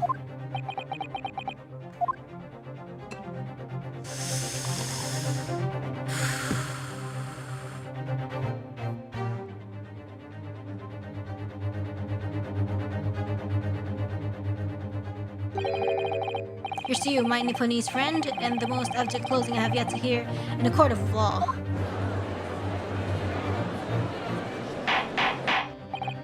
Order, order!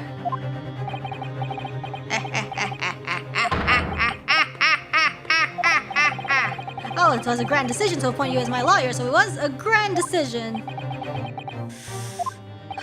You've saved one of London's most influential gentlemen, fella. You should be proud of yourself. Here, have this for your troubles. Job here's done, fella. That's some fine work you done, so you have. What do you mean? It's just a right honorable gentleman to I don't know, put it before. Trial can't go on anymore. And your closing statement there was, how do you put it now? Not more than a formality.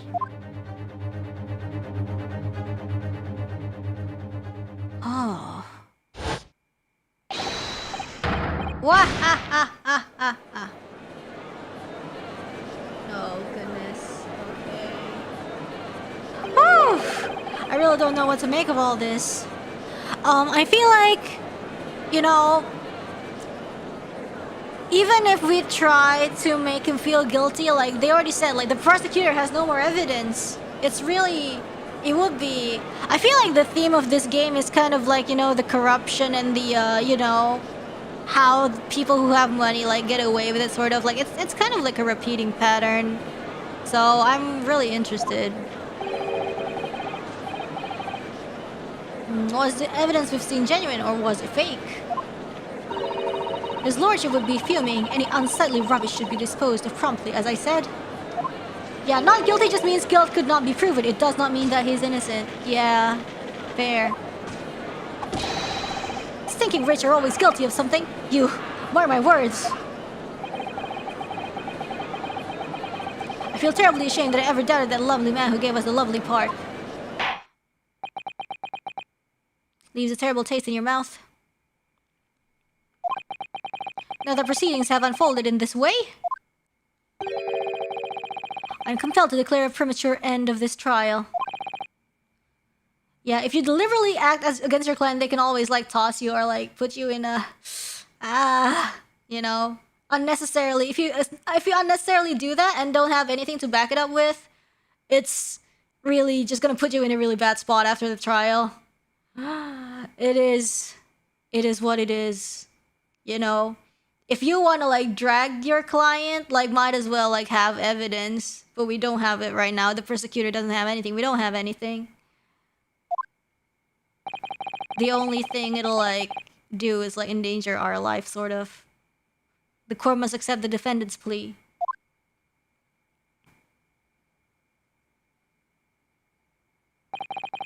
I thank you kindly, my lord.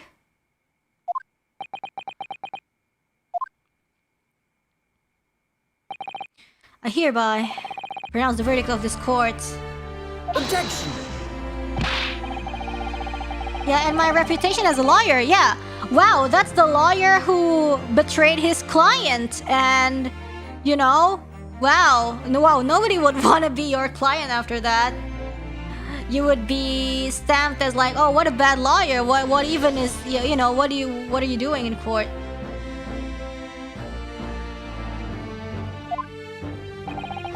We don't know if these witnesses are telling the truth or a pack of lies. I have no idea what the truth.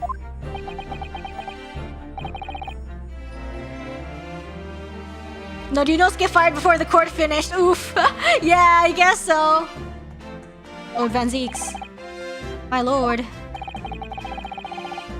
The case made by the prosecution was flawed, plain and simple. If indeed the omnibus presented as evidence was tampered with,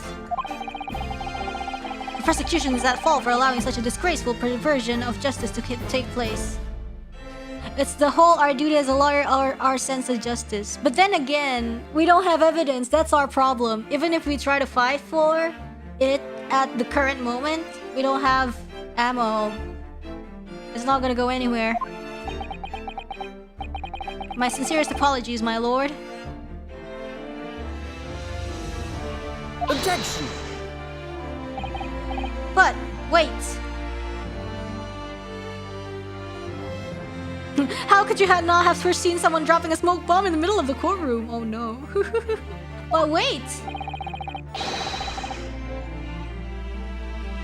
When we were evacuated from the courtroom, Lord Van Zeeks ordered the evidence to be secured. I'm afraid the prosecution cannot share responsibility in this matter.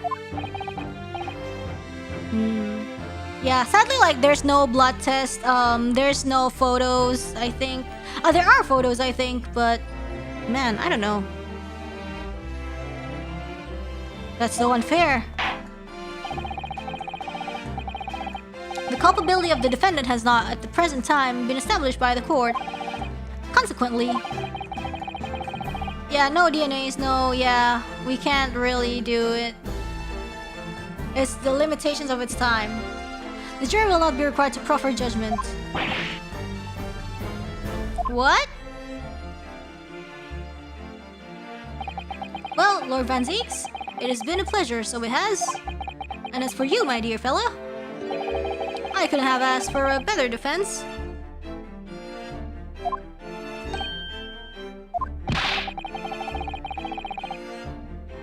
Do you mean to tell me this has all been a grand waste of time?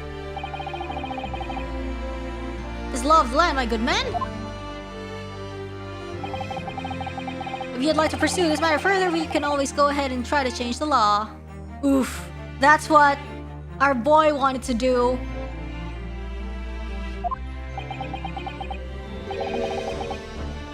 Changing the law.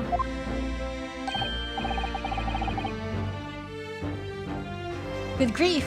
You have more to say than me, have you?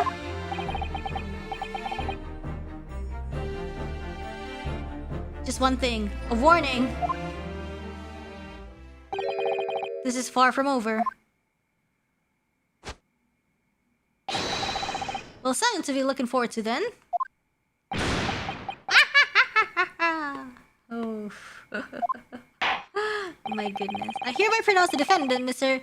Magnus Begilded, not guilty. Oh gosh. It's a victory. It's a victory that feels is the most terrible feeling victory that I have felt. Not happy. I can't believe it. This is an outrage. They should have examined the evidence more. What are you talking about? The man's been cleared. He's innocent. Yeah. Oof. Oof. With the courtroom in pandemonium for the second time that day, the judge delivered his verdict, and my first ever trial in Great Britain came to an abrupt end. With the defendant being found not guilty, ostensibly a victory for us. Oh, that sucks. That sucks. That sucks so much.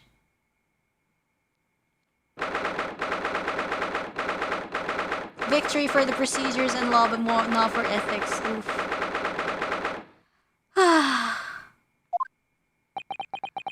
Okay.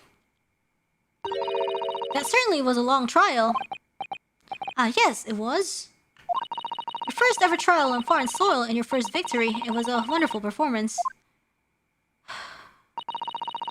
Heartfelt congratulations. And to you, Miss Susato, thank you for your assistance. I suppose we should be happy. The trouble is, we're still completely in the dark about what actually happened. Well, we didn't have enough time. But isn't it wrong? I mean, who was actually responsible for Mr. Mason's death? I don't even know that. The sole aim of the defense is to obtain a verdict that exonerates the defendant. You carried out your duty to perfection. Aye, that you did? Mr. McGilded. That girl is with him too. Well, it seems the stories are true. Oh, what stories? About the 6 enormous fireworks they do be letting off and there's a verdict of not guilty. I'm sure you must have seen them now. Spectacular, wouldn't you say? I guess they'll give us your money. Yes, definitely. I heard it was a sight to behold, and to be sure it was. And I viewed the tank, I suppose. We're having an opportunity to see it.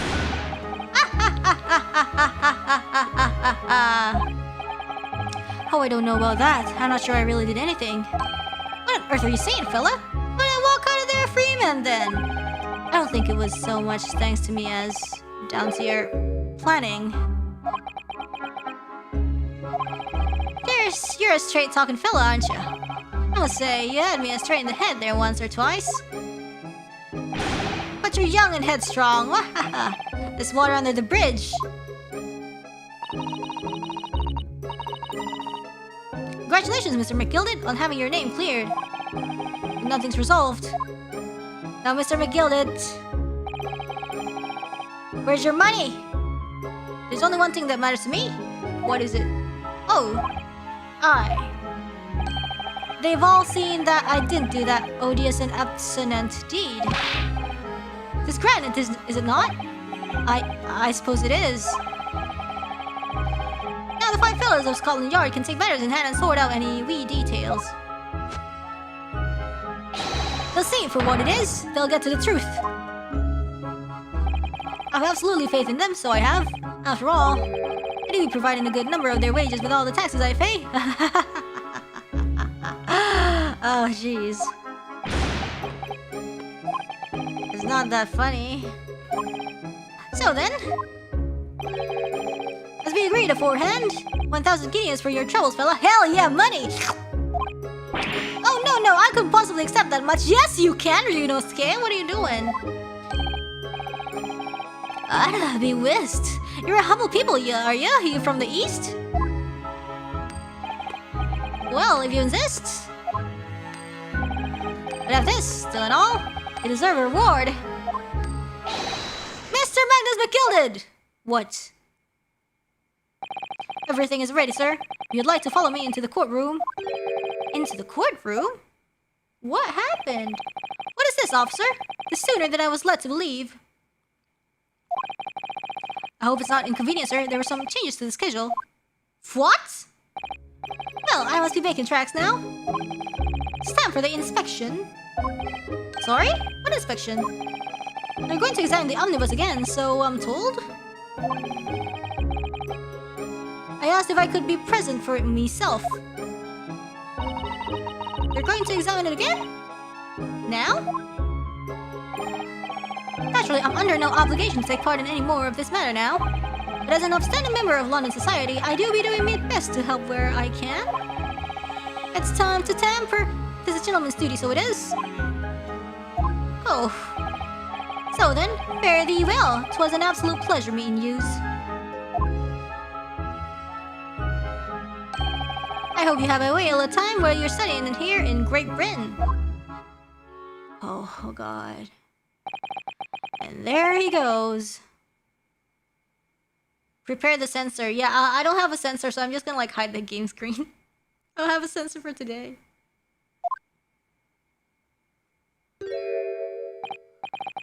Oh, I forgot she was here too. Yeah, actually, where's my sensor? Why is it not there? Why is it not there? Why is it gone? Are you allowed to play the audio? Manager said it would be safe not to play it. Whereas I want to say, gotta move on. She really does take forever to load that thing. Oh, there it is. Let's try. Would you mind putting that thing down? Oh, I found the sensor. I found the sensor. I found it. I found it. I found it. See, there we go. Ooh, look at that. I'll just try to cover everything first. Where is it? Where is the Okay, there we go. Yes. Beep-bong!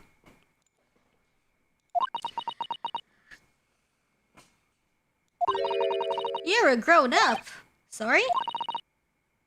And I hate all grown-ups. Oh no, why you hate? Wait.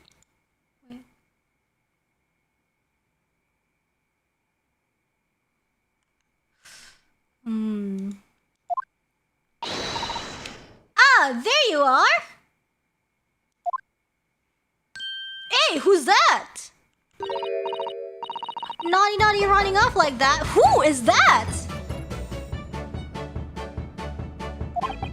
Is this some kind of picnic? Who's this little girl now? And taking that with you as well. I was looking forward to the trial run of my experimental smoke grenade launcher. Whomst to the this? What? Oh, do you want to play? You won't beat me. Oh my gosh, who is this? Oh, good day to you. I'm, well, the inventor, I suppose, of that machine. The inventor? Normal smoke grenades are so dull, don't you agree? Why the more white? If you had to be shrouded in smoke, it could at least be a pretty color, I thought to myself. Do we have to be shrouded in smoke, though, at all? I just took my eyes off it for a moment while I was changing onto a different omnibus and she pinched it. Luckily, I fitted it with a telegraphic beacon. A Watson, what? Anyway, you're coming with me now. Back to my laboratory. What for? To apologize, of course, silly. To my technician. What? You mean, say sorry? You want to say sorry when you're done something wrong. Surely an adult has told you that before. She invented GPS. I don't listen to no adults. Come along then, follow me. Okay. Fine, have it your way. Okay. Oh, good. You see, I knew you want to do the right thing in the end. I'm fairly sure that what she wants is not to get shot by that massive gun of yours. Oh my gosh. Whew. Hello. We'll be leaving now then. Bye-bye. I'm so sorry for all the fuss. You might not listen to adults, but you'll listen to my bazooka. She was a lively one. I see. Well, do you think perhaps we ought to be on our way now too? Yes, you're right, but... where to? Oh! We haven't had time to find a place to stay. No sooner had we arrived in London than we had to rush here. Well, traveling cases are still with the bailiff. I was originally planning to spend today in search for lodgings. But at this late hour in the day, I'm afraid we may be out of luck. Don't worry though, I have a plan. If the worst comes to the worst, I heard of a lovely park where we could spend the night. Oh no! Hololive. Please tell me you're not thinking of Met Gilded Park. I know it may be a little chilly at the time of the year, but... our youthfulness will see us through! Excuse me, what? I'm not so sure about that. I think a midwinter London night will freeze a young person solid just as easily as an elderly one. Oh dear, that doesn't sound agreeable. Now I'm starting to regret turning Mr. McGilded down. At 1,000 guineas would have paid for a lovely warm room or mansion. Exactly! Come on! Is this it? Is this it? Is this it? And so, the trial to determine my worthiness for the study tour was over by the end of our first day in London. However, as we were soon to learn, there were more trying times ahead. Just as the Reaper of the Bailey had warned, the case was far from over. Thought so. Is this it? Is this it? Is this it? Is this it? Is this it? Oh, yes, I see it. It says... what's going on? Oh my goodness. So they burned the omnibus. Oh my goodness. Oh shoot. That's so extreme. Oh no. Oh no. Oh no. Oh no. Somebody's in the omnibus.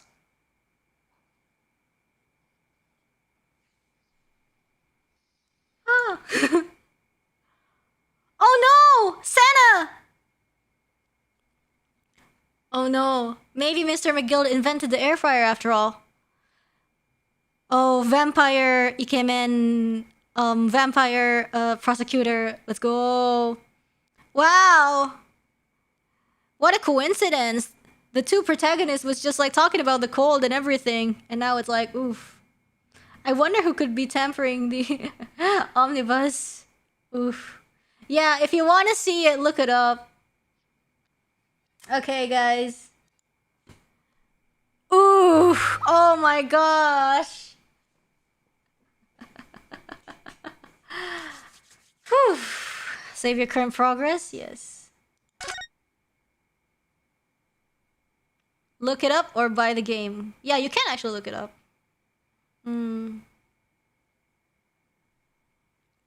Okay, let's go. Who got fried? I don't know.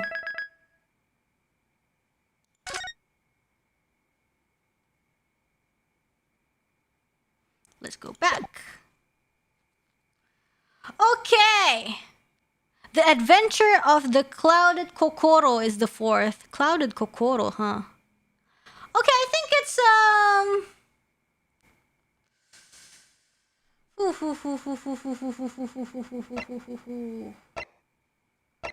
ouch, ouch, ouch, ouch.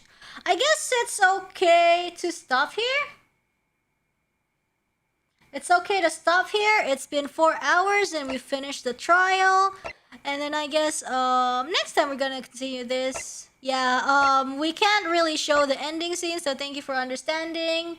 If you're curious, if you wanna see, you know, you can get the game wink.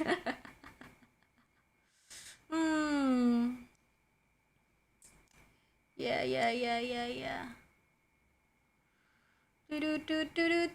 But anyways, that is it. It hits right at the Kokoro. Yeah, what you guys think about it? It's great, I think. Okay. I hope you had fun with case 3. Okay. Yeah, I had a lot of fun. I feel like the way they present all these cases are just the Hound of the Baskervilles. Ooh. Okay. Okay. Very nice. The game is on sale right now. Wink, wink. Yes. Great patience. Love to see you play it. Thank you. Ace Attorney is one of my favorite series. I really like it so much. And this is actually my first time playing the Great Ace Attorney. So it's been a really great experience. And I can't wait, actually, to play episode 4. I just wonder what it's about. I can't tell anything. Like, oh, there's the big guy's room. But what else? I can't tell anything else. I can't tell what it's about. The voice in my head wants me to buy the game. Hey, buy the game. It's really nice. Yeah. Very, I don't know, cuz I like these type of games, you know.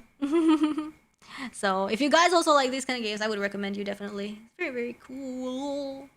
And anyways, I guess the game part ends here. The game part ends here. We are gonna be reading the donations. And yeah, the original trilogy is also real good. I would recommend it. I think there's like a little difficulty spike, so I would still recommend new players to start from the very first game.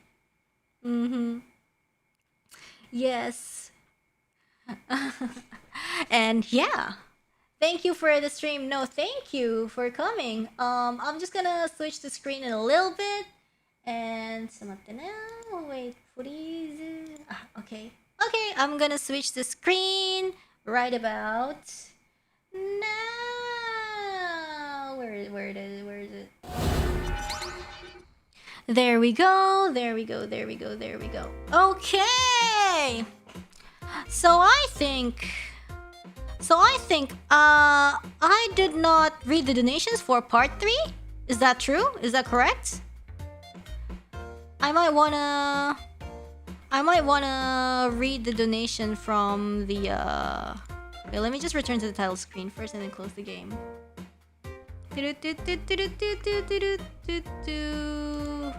Wait, how do I quit game? Okay, let me quit game. There we go. Yeah. I love Ace Attorney so much. I skipped the last one. Yeah, let me just go through them real quick. Just YouTube.com. There's a lot of auras, actually. There's a lot of auras in this one. Yeah. Let me see. Thanks for the stream and the game. You're welcome. And oh, I didn't put it on the description. I will edit it after this, but I did make an Ace Attorney playlist for those of you, you know, for example, if you have free time and you missed an episode or two. I think watching the archive would help, because there's a lot of information, especially, you know, I guess after a week or so, sometimes you tend to forget what happened before. So yeah.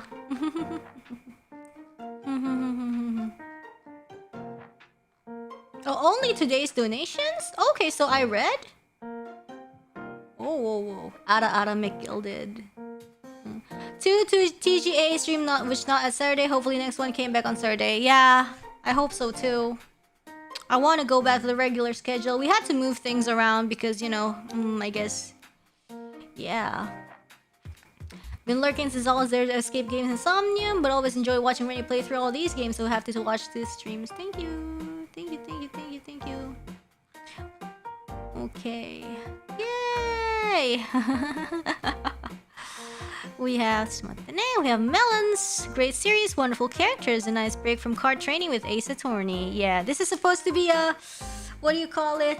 Like a regular program, but we had to have a little break from it. I'm just happy that we can finally continue it. Very cool. Let's double check.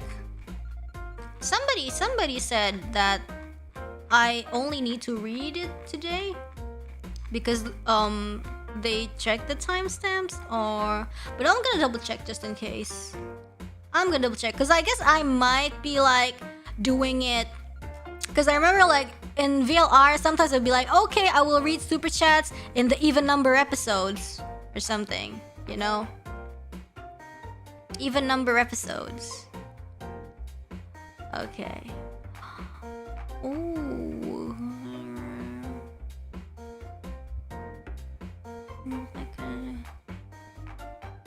Black cats are good luck in Japan but bad in the USA. Yeah, I don't think I've read that. So I'm gonna read the ones from the third video. And then after that, I'm gonna read the one on the fourth episode. I don't think I've read this. Yes, yes, yes, yes. Whew. Okay, we have Sugoi Boy, Super Chat, thank you. We have a waifu in VR, thank you. We have Temporary 6-7. Rainy being accidentally correct, let's go. Where was this, I wonder? Me being accidentally correct.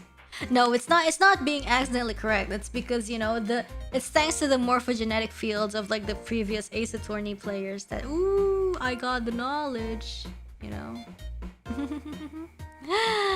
You know, it's the sky. No, not the skylight. Not the skylight. I think it was just like something really funny on the previous case. And BK Bomb, if you find out your Oshi is in front of you, don't expose her or an accident may happen. Oh no. I see like all these stuff, like what is the context of this?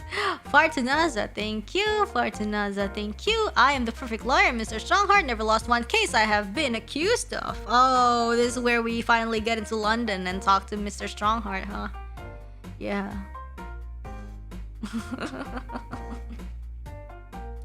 Yeah. See, Rainy just has really good intuition. That's what it is called, you know? You don't just accidentally be accidentally correct if you don't like deduce it from somewhere. Ooh. We have not a good username 360. Not gonna lie, Van Zees does have major Cali vibes, would call him daddy any day. Okay. Nice info. We have Laggy Couch. Oh, the boy was simping so hard she was scared she was gonna be exposed. Oh! Oh, yeah, I remember. Oh, yes.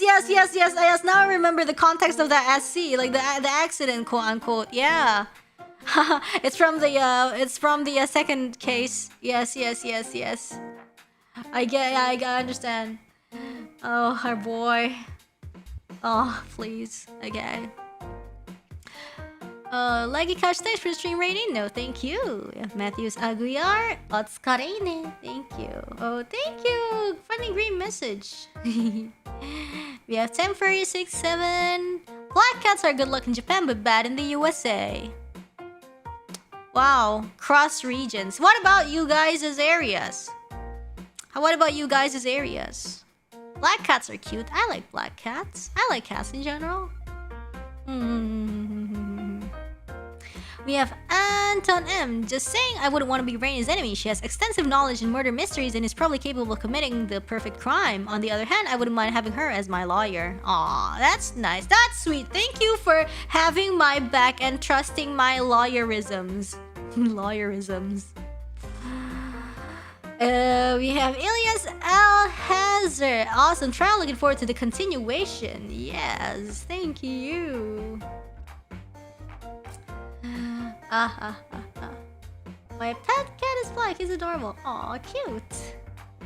We have Partanaza. Looking forward for more Ace Attorney in the future. Thank you for playing tonight. No, thank you for watching.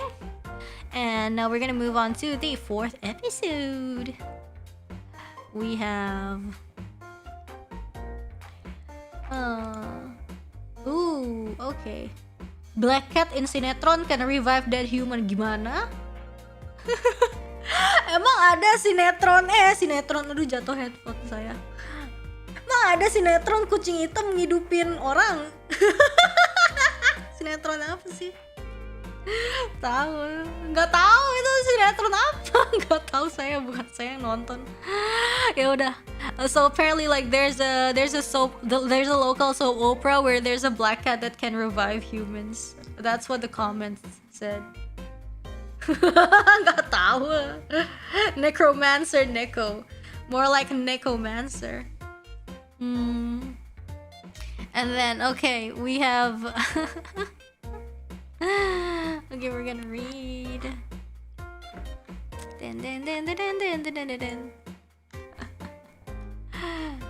Lucu banget. The creativity.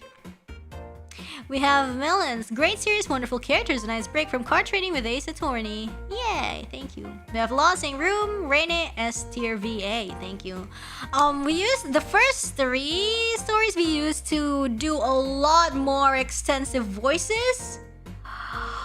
It was interesting, but I don't know. I would probably like make him come back, depending on context or depending on what happens in the episode. But today it was actually really comfortable on my throat.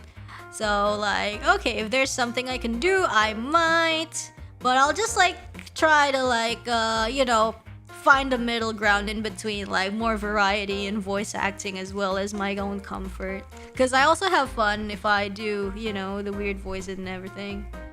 Yeah.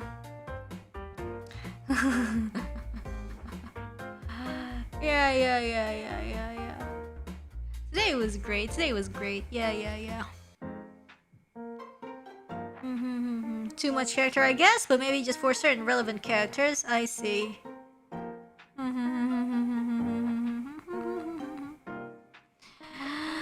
We have Kare-sana. Thank you. We have Anton M. Yeah, like, remember I destroyed my throat in the first episode because I was voicing ouchie? Yeah, my throat really ended up being super ouchie after that. The ouchie voice is so fun to do though, but like probably not for the whole trial, I guess. But yeah. We have Kare-sana. Reine, was there ever a point in time you would consider a career in law enforcement? I just like playing mystery games. A career in the law enforcement? Being an Ace Attorney? Ouchie made Reine feel ouchie. Exactly. Law enforcement. I just watch a lot of like crime fiction and I play a lot of mystery games. It's just it's just like a genre I really like in general.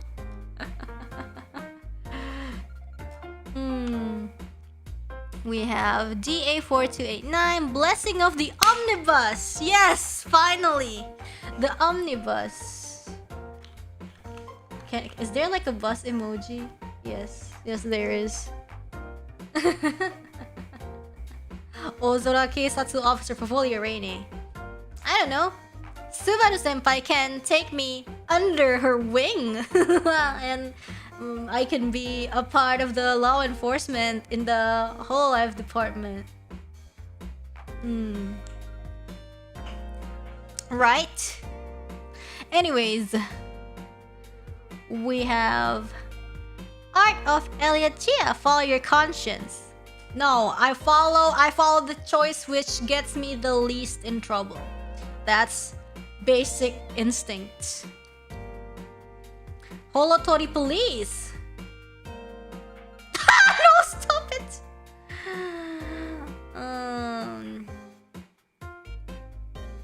We have. Okay. We have not a good username 360. Not guilty just means guilt could not be proven. It does not mean that he's innocent. Maybe. I mean, I guess like, you know, if he's like not guilty and he's really guilty, I feel like, you know, in the films I watched, like they could like try to gather more evidence and like strike him with, you know, like tie him to like another sentence or like another something they can get on him, you know, because like nothing will happen if, you know, even though you know he's guilty, like your intuition is not enough. Like it is how it is. It's easier to like back out and have him not suspect anything and then strike with another, you know, yeah, something. I watch too much crime fiction.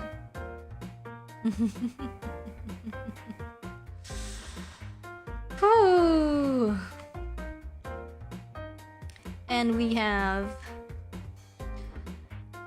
Doomsday Dan.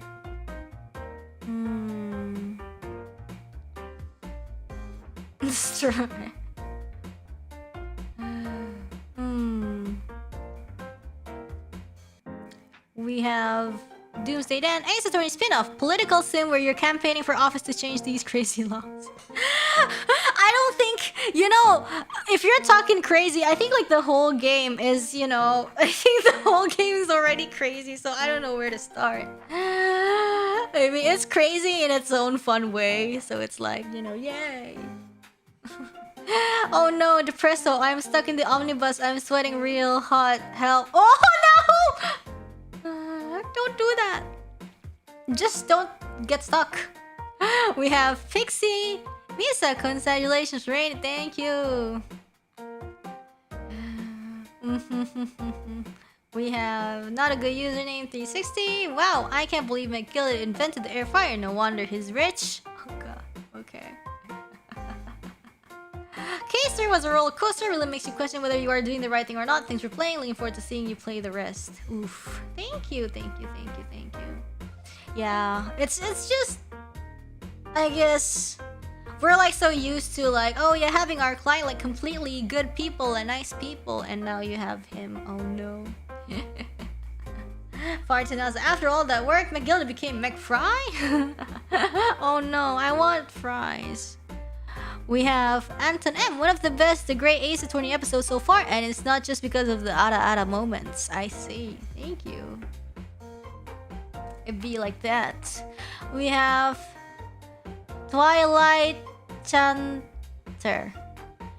Thank you for the stream, Rainy. The third case was truly a wild ride thoroughly, and it was extremely heart-wrenching yet courageous for Rainy and Skate to make the final decisions. Looking forward to the further GAA stream series. Thank you! Nice. I love fries. I want fries. I'm gonna order fries. Nice. I love fries! But anyways, I think that is it. That is it for now. And wow, I'm really excited to see Grey Ace Attorney next episode, 5th episode. We still have 2 more cases, so yay. I love how either the game or chat decides what Rainy wants to eat next. Exactly. Yeah. Will there be another Ace Attorney stream this week? Let's see. What's next Tuesday? Not Tuesday. Saturday. I will try. I don't think there's anything I have to do on the 8th. So yeah, there will be, I guess. 7th is Friday. 7th is the Mario Kart tournament, by the way. But yeah, 8th is Saturday. Saturday night, so probably yeah, Saturday, don't worry. Yeah, no, cause somebody said like 7. No, 7 is Kinyobi. Yeah. Anyways, yeah, it's okay. I'm looking at the calendar. That's why I know. Thanks guys for watching, and I'll see you guys next time. I'll see you guys tomorrow.